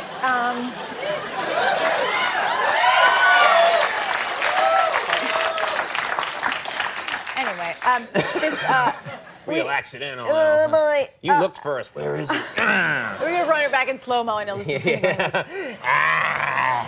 Grab me some of that freckled leg. Let's get off these images very quickly. This is not helping promote your movie. This is not. It might make people run to the theater. Yeah. Must get away from that. And two, Baby Mama. So in this clip. Oh, so the clip. Yeah. So this is a scene of I have to go with her to like Lamaze class. Did you go to that stuff? We didn't really go to Lamaze class. Yeah. We went to other classes. You went to like art class. Yeah. You went to a wine tasting. When my wife the was whole pregnant, time. I took her to driver's ed. I thought it would help. Yeah. Big waste of time. Yeah. But let's take a look. It is Siobhan Fallon is very funny. Plays like a weird, crunchy birth expert. Yes, who doesn't like anyone using... Likes it all natural. We had a real natural. birth expert lady who was very similar, very hippy-dippy. Let's take a look at this clip from Baby Mama. I've really sold it. As your pregnancy progresses, your partner can help you prep your perineum for the great stretch. of delivery. Massage the area daily with a little EVOO to help you stretch and prevent tearing. What is she talking about? I think she wants me to rub olive oil on your taint. Is it cool? Maybe I just spray a little Pam down in that area right till the baby comes out. You have to admit, it's a valid suggestion. It is actually a valid. Why not? Yeah. It's all natural. Yeah. Very funny. Baby Mama is in theaters right now, so go and see that movie. And of course, 30 Rock, which is hilarious, airs Thursday nights at 9:30 on NBC. Watch it, or I'll come and find you. Tina Fey, everybody. We'll be right back. Fred Willard's here. Stick around. You look gorgeous. Thank you. Yeah, thanks for being here. Well, it's so my pleasure to be here. Yeah, well, it's nice to have you here. Wow, it's nice to be here. Let's do that for a solid hour and see what happens. Watch America get turned off by me. So much to talk about. I know you've been very busy lately. You've been traveling around a lot. Yes, I have. I've been in Africa. You went to Africa? I've never been there. Oh, well, you must go. Really? Well, I'll tell you why. You want me to go now? Yes, leave. Leave the studio. No, I went with my whole family to Africa, and there's so many things about it that are absolutely amazing. But one thing that was incredible is we were in this village. There are many, many tribes in Africa, and in this one particular village, the richest guy in the village had 9 wives. No joke. Truly. He had not. You're allowed to have as many wives as you want, I guess. Yes, and that signifies wealth. Yes. And so he had 9, so he was like, you know, Donald Trump of the village. Right, right. And so actually, Donald Trump has 9 wives. That's a different story. And he said to my husband, Brad, he said, how many wives do you have? And Brad said, well, I have just one. And he looked at him, and in Swahili, he says, what's wrong with you? And then my husband, who's actually very light-skinned and fair-haired like you, and actually has really, really hairy legs. I don't know if you do, but he does. I took care of that. Okay.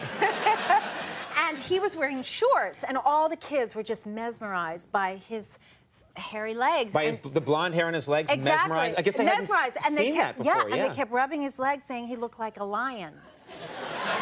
And in Swahili, the word for lion is Simba, in fact. And so they kept going, Simba, Simba to him. So if you go to Africa, you have that to look forward to. Yes, I'm going to walk around in short shorts. Just wait for people to approach me. Actually, I have freckles all over my legs. That would probably really freak them out. They would think I'm some kind of leopard man. Yes, or leper, perhaps. Either way, I win, when you think about it. Now, is this true? This is a high honor. You were asked to give the commencement speech at your alma mater, is this right? Yes. It's Northwestern University? Yes, indeed. Did you do it? I did. It was really scary. I would think so, yeah. It was terrifying in front of, like, you know, whatever, 20,000 people. But I did, and... what did you tell the kids? What did you Well, I broke it up into 3 segments. The first thing I said was, now that you've, you know, gotten your college, you've graduated from college, go out and get educated. Right. And then...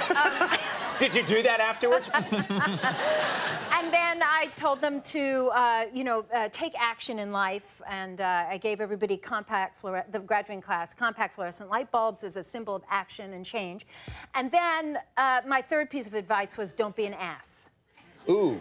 Yeah. I would not have appreciated that. Yes. I was hearing that. You mean you're just telling people to, like, what, be serious about their lives, or just... Yeah, just behave kindly and properly, and don't be an ass. I mean, who couldn't benefit from that advice? Seriously. That does. And but the way it also sounds like, don't be an ass, sounds like you should sort of hit him on the back of the head afterwards. I said it better than that. I just said it right now. It was much more clever when I did it. Don't be an ass. Yeah. Exactly. I said it in an English accent. I said it in an English accent. Don't be an ass. I saw you at the Emmys. Congratulations, you were nominated. Thank you, yes. For New Adventures of Old Christine. Thank you, and yes. It must be exciting to be nominated. It was absolutely thrilling. I didn't win, but that's okay. It was nice to be nominated for sure. Yeah. Yeah. Yeah. Well, Tina Fey won. Yes, she did. But she said, Tina Fey, I thought, said a very kind of cool thing about you. We actually have a clip here. This is Tina winning the Emmy that you were up for, but she says a nice thing about you. Let's take a look. Okay. Thank you, and it's such an honor to be in the same category as these beautiful, talented women, Christina and Mary Louise and America and Julia. Sometimes on the 30 Rock set, when I don't quite know how to play a scene, my husband will just remind me, he'll say, just try to act like Julia Louis-Dreyfus. So thank you, Julia. That is really working out for me. It's an interesting moment, you know? Because she won the Emmy, and then she pretty much says, I won the Emmy because I'm channeling Julia Louis-Dreyfus. Yeah. I mean, it was very, very nice of her and generous. But yeah, she said she was copying me, and then she said channeling. She got the trophy. So Yeah. that was good for her. Yeah. Well, it's weird, you know, because I actually thought in that moment, I had this weird feeling like she said that, and I almost thought she was going to come down and give you the Emmy. Did you think for a second she's going to give me the Emmy? It occurred to me for half a second, but, you know, that would be ridiculous, of course. Anyway, you know what? I'm so glad that she got that, and I've won 2 Emmys. You have myself. 2, yeah. Yes, I have 2. I've got one for Elaine on Seinfeld, and then I got one for, thank you very much. Yeah, that's nice. You have 2. That is nice. I know. I run into Tina from time to time. I know she has 5 Emmys. Oh, really? Did she have 5? I just haven't. Okay, well, that's good for her. 2's a lot, but I mean, she has. 2's a lot, but 5 is more than 2. Yeah. Oh, well. Yeah. Anyway. Now she has more because she's, you know, she's channeling you. So. Yeah. So that's worked out well for her. Yeah, but anyway, yeah. There must be, you know, it's funny because I see her a lot because they shoot, this is 30 Rock. We shoot this, our show in 30 Rock, and they shoot her show, 30 Rock, right upstairs. Oh, they shoot it here? They shoot it here. Well, they don't shoot all the scenes, but they shoot a bunch of scenes right here in the building. Oh, wow. Because this is 30 Rock, yeah. She's right upstairs. She is? Yeah. Oh. Huh. Her dressing room is right upstairs. Wow. And you know what's weird? I saw the Emmy that she won. It's upstairs. It is. The Emmy's upstairs. It's right near the commissary, and I went to the commissary the other day, and I passed by, and she was there, and I was chatting with her, and Emmy is sitting right in her dressing room upstairs. Wow. Yeah. Huh. Should we go up there? And do what? I don't know. You want to take it? Do you want to take her Well, Emmy? I mean, I have to tell you something. She said she was copying me. I mean, she's got 5. I've got 2. I mean, what the hell? You want to go take her Emmy right now? I don't know. Do you think we should? It's your fault. I'll do it if you'll do it. Do you think you should take the Emmy? You back me up? Yeah. Let's go. Come on. Let's go. It's right this way. Come on, this way. Don't fall. It's good. God, I hope this is a good idea. I think this is a fine idea. How are you? Good to see you. Relax, guys. It's going to be fine. Okay, so wait a minute. It's right up this way. It's just, they shoot a lot of scenes around here. Her dressing room's right up here. Listen, what if we run into somebody? You're not going to run into anybody. There's nobody up here. Are you sure this is a usually good It's idea? not when they're shooting. What? Yeah, they're not really shooting right now, so it should be a fun. But listen, Conan, you think this is a good idea? Of course it's a good idea. She has 5. You have 2. Okay. The biggest problem in this country right now is there's a gap between the have-nots and the haves. Boy, is that a good point. Whoa. Oh. Okay, you do. Go.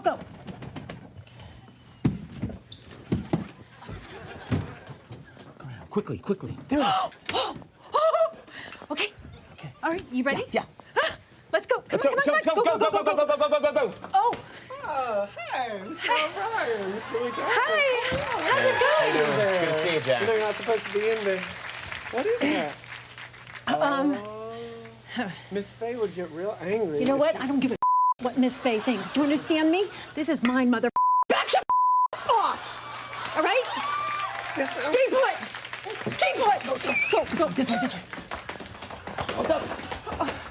Wait. Go. Oh my God. Go. I hope we don't get in trouble. Go. I'm coming. Go.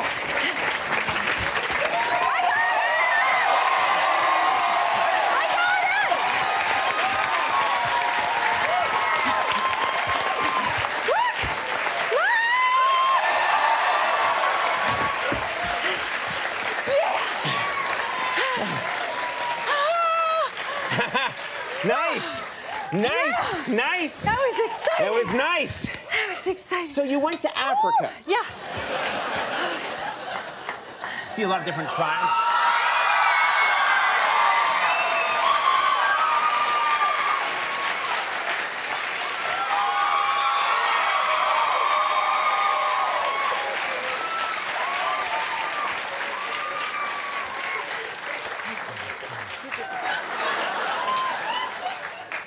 No, it's fine. Hi, Tina. Hi. Keep it. Honestly, keep it. It belongs to you. Oh. You should keep it. I just came to get the thing that Conan stole from my dressing room.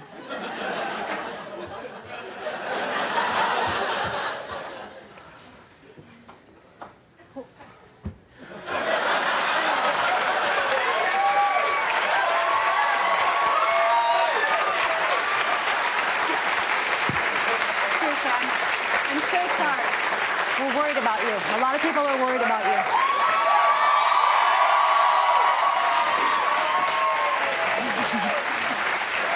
Tina Fey, Jack McBrayer, and the lovely and talented Julia Louis-Dreyfus, three-time Emmy winner. The New Adventures of Old Christine airs Wednesdays at 8 on CBS. I love it when you stop by. Thank you so much. We'll be right back. Michael Cera's here. Stick around. We are back, everybody. Yep.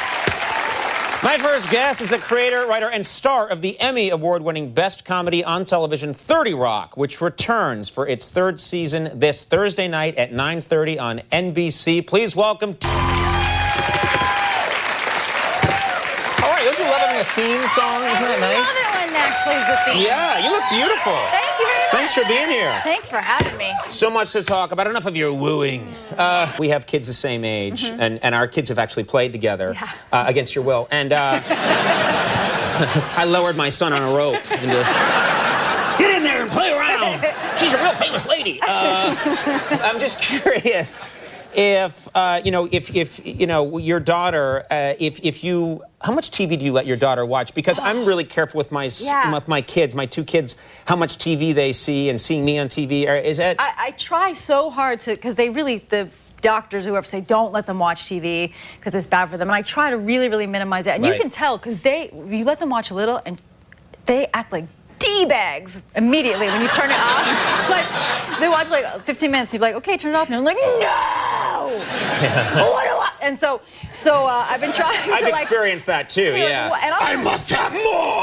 Yeah, and then I sort of like foolishly prioritize quality over age appropriateness. So I'd be like, don't watch Dora, you can watch The Simpsons, which is like totally inappropriate for people getting murdered and stuff. Yeah. And I try, but every now and then you have a rainy day or something, you gotta... What's the worst thing you've let your kid watch, do you think? Well, a rainy day last summer, I was trying to get her to watch Annie, because I'm trying to push her into show business. Yes. It's a way to make money. Right? Off the time. That always works out great when kids perform. But so I was trying to get her to watch Annie, but she was afraid of Kathy Bates was on the box. She's Miss Handy. She's like, no, that lady's scary. I won't watch it. Yeah. So instead, my husband put on the TV, and she watched Psycho. You let your 3-year-old watch Psycho? Front to back. But, well, here's what happened. She watched Psycho, and I turned it off before the shower scene. Okay. And then... It's good. And I turned it off before the end, where it gets really scary. And the rest of Psycho is just people walking around checking into motels. Like, there's nothing else happening. That's true. It's a lot of, like a room. Well, we'll see. I think there's one. Yeah. So I turned off the shower scene, and then I turned it back, and she was watching it, and the only time I sort of wasn't paying attention was the part where he puts a big bundle in the back of a car and he sinks the car into the swamp. Yes. And all of a sudden I hear, Mommy, where's the lady? Really like stupid mom voice. I was like, I don't know. Maybe the lady went home. And she's like, no. She kept asking me like, Mommy, where's the lady? And I was like, maybe she's at the store. Like, and then she sat there for a long time, and then watching, and not making up, she looked at me and she goes, I think she's in the car, in the water. It's the perfect murder. Does that frighten you, Mother? It was the most chilling bit of parenting I've ever done. God bless her, though. You've taught her a lot already. Yes. God bless you. Let's take a little break. We'll have more with Tina Fey in just a second. Stick around.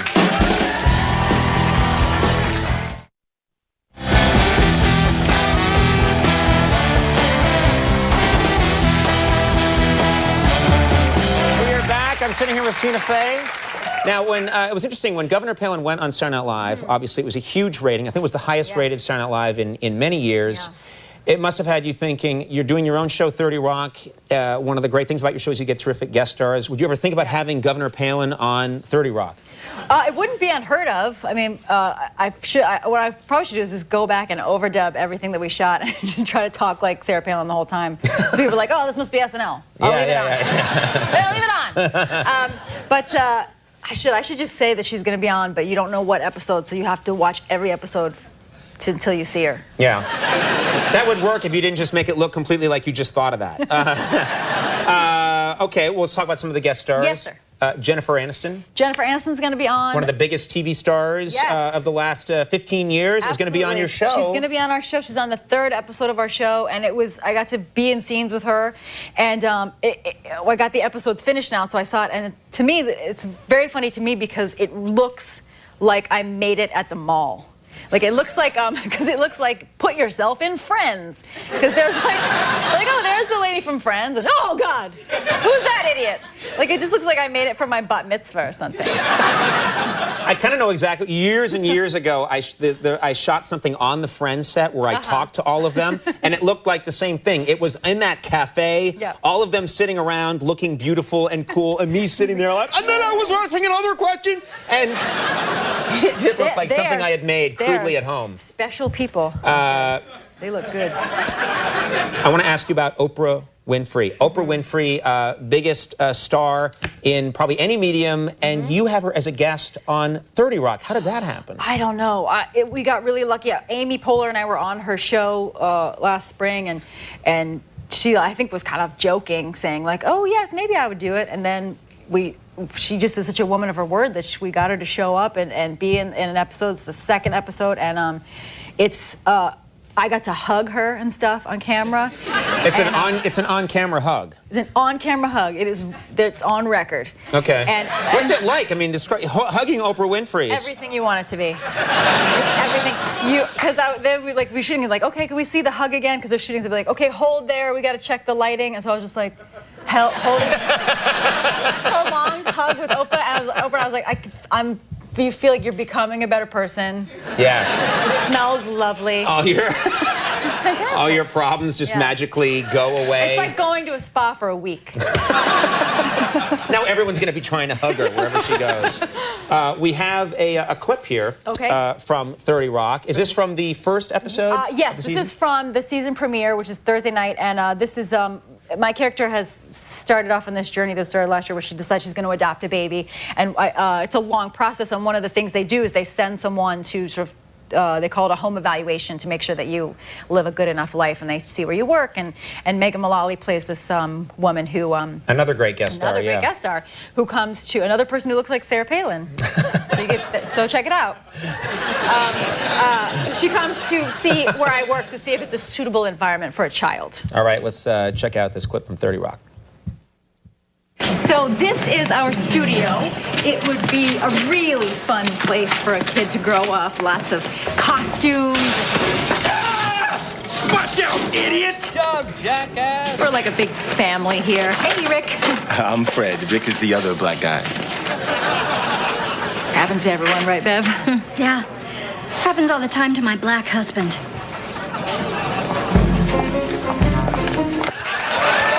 Why does it not go well for you? You're such a nice person. Now, is this true that that things have gotten so huge for you, you are now in the National Enquirer? Is that true? I just had to ask you briefly about that. I'm just fascinated with this. What you were. And that is some... I was in there once. Yeah. Once I was in there. It was a picture of me looking like this, and it said, close pal says Conan O'Brien doesn't wash hands after using bathroom. Which isn't true. I scrub and scrub. There was a picture of me like, oh, you caught me. No. That was my story. No, you know, banging supermodel in a penthouse. No. Well, this was, maybe next week? Hey, you run with that, fellas? It's all yours. I'll be the close pal that said that was true. Yeah. No, yeah, this was like some guy that I guess when I was a senior, I went to like the soft hop with this kid, and I saw the picture, and I go, who, what? And I was like, oh yeah, that guy. And in the story, he says that I never had a date in high school except him, which is not true. I had like 2 other ones. Busted. Busted. And he said that he tried to French kiss me, and I slapped him on the face. Oh. Which may or may not be true. I do remember calling my friends from the dance being like, go to the ground round, pretend we're running into each other. This date sucks. You gotta get out of here. Did this guy phone it in, do you think? Is that how it works? I don't know. Well, there was a guy going, like, my dad said, like, oh, a guy knocked on the door the other day, and he was a reporter. Dad, what? So I think this guy from the National Enquirer went to my town and was knocking on doors. Your dad, like, invited him in and told him all kinds of stuff? Told him, here's where we keep our valuables. Here's some lingerie, whatever you want. All right, well, 2 things. The new season of 30 Rock premieres this Thursday night at 9:30 on NBC, and the season 2 DVD, all hilarious stuff, is now available. So go out and get that. Tina Fey, such a pleasure. Congratulations on everything. Thanks. Continued huge success for you. She's the real deal. When we come back, Peter Sarsgaard's here. Stick around.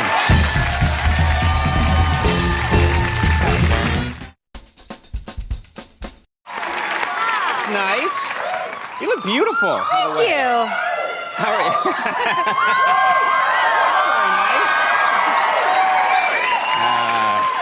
That's They always do that when a pregnant woman comes on. No. Well, we have to talk about that. You've been all over the news lately. You are expecting your 2nd child. Yes. Yeah, how do you feel? I feel okay. Yeah. Yeah, I feel all right. Yeah, you've been doctor. Yeah, it's good. I'm glad. You know, it's weird. I've been through this twice. I have 2 kids, and going to the doctor, they have all this amazing equipment where they can almost show you too much of your child at an early stage. Yeah, because it's been 5 years since I had my first, and now they have all this new technology. They have like the 3D ultrasound, which is supposed to be like, yeah, I want to see it, and it's like there's a reason you can't. There's a reason this is not see-through. Yeah. Because that it's not cooked yet. Yeah, yeah. It's horrifying. You see the 3D ultrasound, you're like, oh, it's a lava monster. It's upsetting. Did you have one? Well, you know, yeah, they didn't have it for my daughter, but when my son came along, who was born at the same time as Alice, and they've played together, they had the 3D for my son Beckett, and it freaked me out. It really did, because it did look like special effects from a monster movie or something. It's like a chance to bond with the little horrifying golem inside you. Yeah. Now, you did something, this is very brave. I'm told that you brought... yeah, I'll show it to you. It's upsetting. Oh, good. I'll show you the I always like to hear that. It's upsetting. I'll show it to you. 3D ultrasound. 3D, this is the 3D ultrasound of...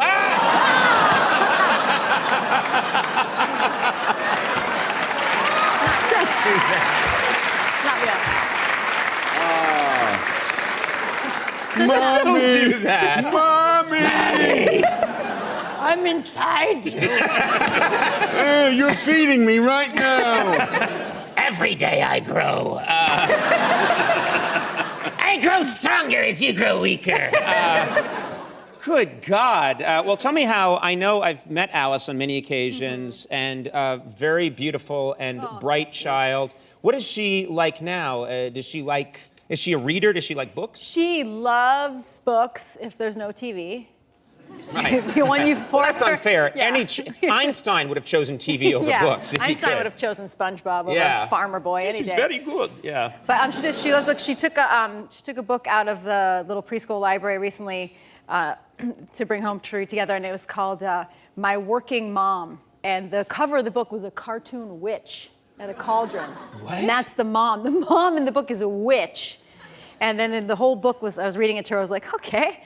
And the book's like, my mom flies away on her broom to lots of meetings, and sometimes she's busy and she won't let me near her cauldron. And it was like, I was horrified, because I am a working mom. I was like, it's a witch? Yeah. And so I was trying to be really, cool about it. I was like, did you pick this book because mommy works? And she was like, yeah. I was like, oh, okay. And then we were reading, and then, it was time a couple days later to take it back. And I was like, I just want to say that this book kind of hurt my feelings. And she's looking at me, she goes, Mom, I can't read. I thought it was a Halloween book. It's like a witch, it's a green lady. Get over yourself. Yeah, so I had this whole breakdown for nothing. Yeah, it's all about me. In your book, which I want to talk about because it's fantastic, you say that Alice is the source of many of Tracy Morgan's lines. Yeah. You actually, your daughter will say something, and then you will give it right to Tracy Morgan on the show because it fits his character perfectly. Yeah, especially when she was smaller. It fits him perfectly. Like she,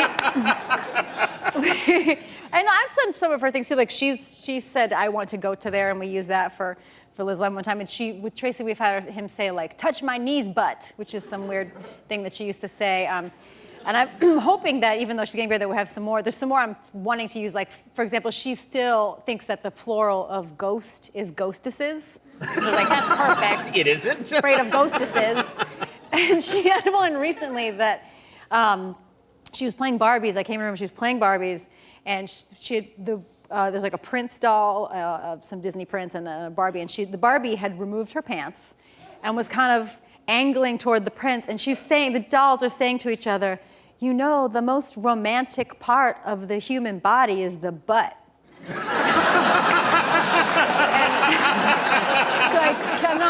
And instead of being, concerned that that's what she's saying, I was immediately like, that's for Tracy. That's for Tracy. That's the other point is, you're not really listening like a good mom. No, I'm not a good mom. I'm having a lot of bad dreams and something's really worrying me. That's perfect for Tracy. Keep going. I can use that. Yeah. Bossy Pants, and as I said, I really love the book, and it's fun for me too because we have something in common, which is we both really got started to a good degree at Saturday Night Live, writing at SNL, and so I loved it when you were talking about some things in the book that brought back memories. For me, you talk about the first time that you met a host at Saturday Night Live, the first show that you worked on, and what a big deal, because I remember that being a huge deal. Yeah, the first week you're there as a writer, you get called into this meeting with the host, and my first week, the host was Sylvester Stallone, which is so, that's a movie star, and you realize, you get in this room and you're sitting there waiting to talk to them, and you realize that movie stars look different than regular people. They are sometimes a little tinier, and they have really nice teeth and a really nice watch. That's how, if you're around and you're like trying to figure out if that person is a movie star, that's most movie stars are, especially the ones that kick ass for a living on screen. You see them, and you could hold them like a baby. So that was my first week was Mr. Stallone, and I didn't get my own sketch on, but I got assigned to help with a sketch, which is something they make the writers follow the performers around. And then you sit, during the dress rehearsal, you sit next to Lorne Michaels, and if there's any, he gives notes, and he was saying to us, I can't understand Stallone, to ask him to enunciate more. And so the other writer I was with, who had been there longer than me, was like, you do it. And I didn't know any better, so I was like knocking on the host door. And it's so scary to go in the host dressing room. Yes. I go in there, and there's Judge Dredd, just like, hang out. And I call him Rocky, but I understand. Everyone has their own frame of reference, things, over the top. I just had to go up to him and, just be like, in the Rita sketch, if you could enunciate more. And he was just like, you can understand me? I'll enunciate, but he was so easygoing about it. He's like, okay. I was like, oh, of course, this is not the first time in his life he's been given this note. And you realize that the hosts, they just want to do a good job. Yes. Usually they're like, yes, please, tell me whatever, I'll do whatever. You talk about Janet Jackson. Was Janet Jackson on the show? So I was thinking, you just have these, you find at SNL, you get these weird assignments. So like I just tell Mr. Stallone to enunciate more. I had to go one time, I had to try to talk Janet Jackson into letting us we had written a sketch that was like Easter at the Jackson house.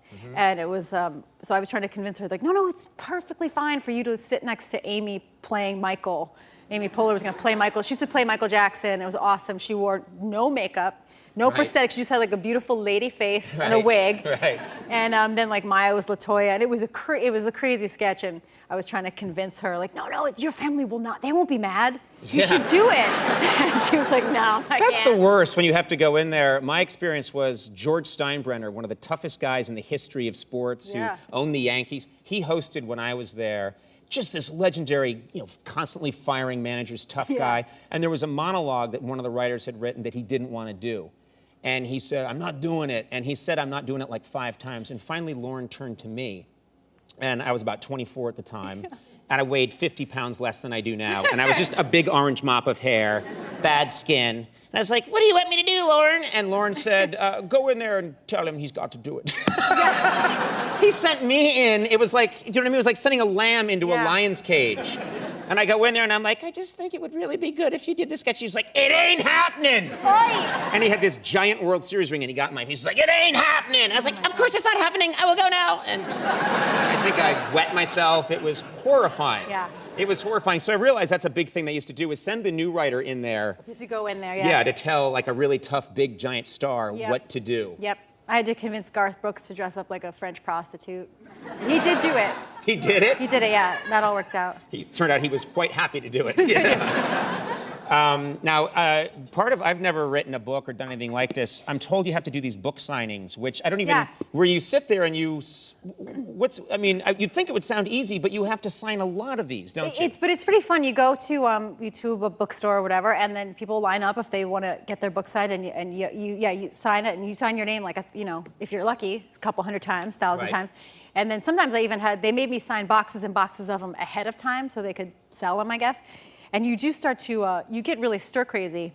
So some of them, I would sign like 500 of them, my name, and then every now and then I would just sign one like Ina Garten. And just like, why not? Yeah. And then my friend Robert dared me to, he's like, just sign one. Like somewhere out there, I think there are two that I signed, just wrote, help, I'm trapped in a Korean Tina Fey autograph factory. My friend Robert Carlock dared me to do that. Imagine how excited someone's gonna be. I might get that one. Just do T really fast. Yeah, that's what you gotta do is just pretend, all my friends called me T back in the hood. Now I'm told, this is very strange. You're here promoting a book, but you brought a clip. I don't get what that's all about. I have a clip of the book. You have a clip of the book? Don't overthink it. Okay. Let's take a look. Hey, Tina. Pretty good book for a girl. Listen up, Conan. I wasn't kidding about shaving your beard, okay? It's coming off, essay. I've been practicing all night. And I'm gonna be real gentle. Oh, so gentle. Be so gentle. Yeah.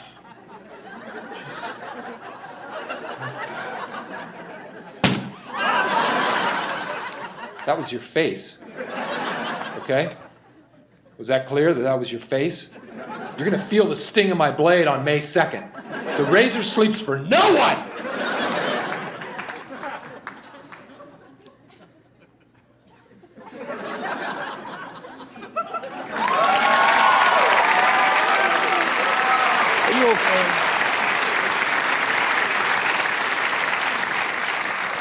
Why did you do that? He made me bring that clip. He's not kidding.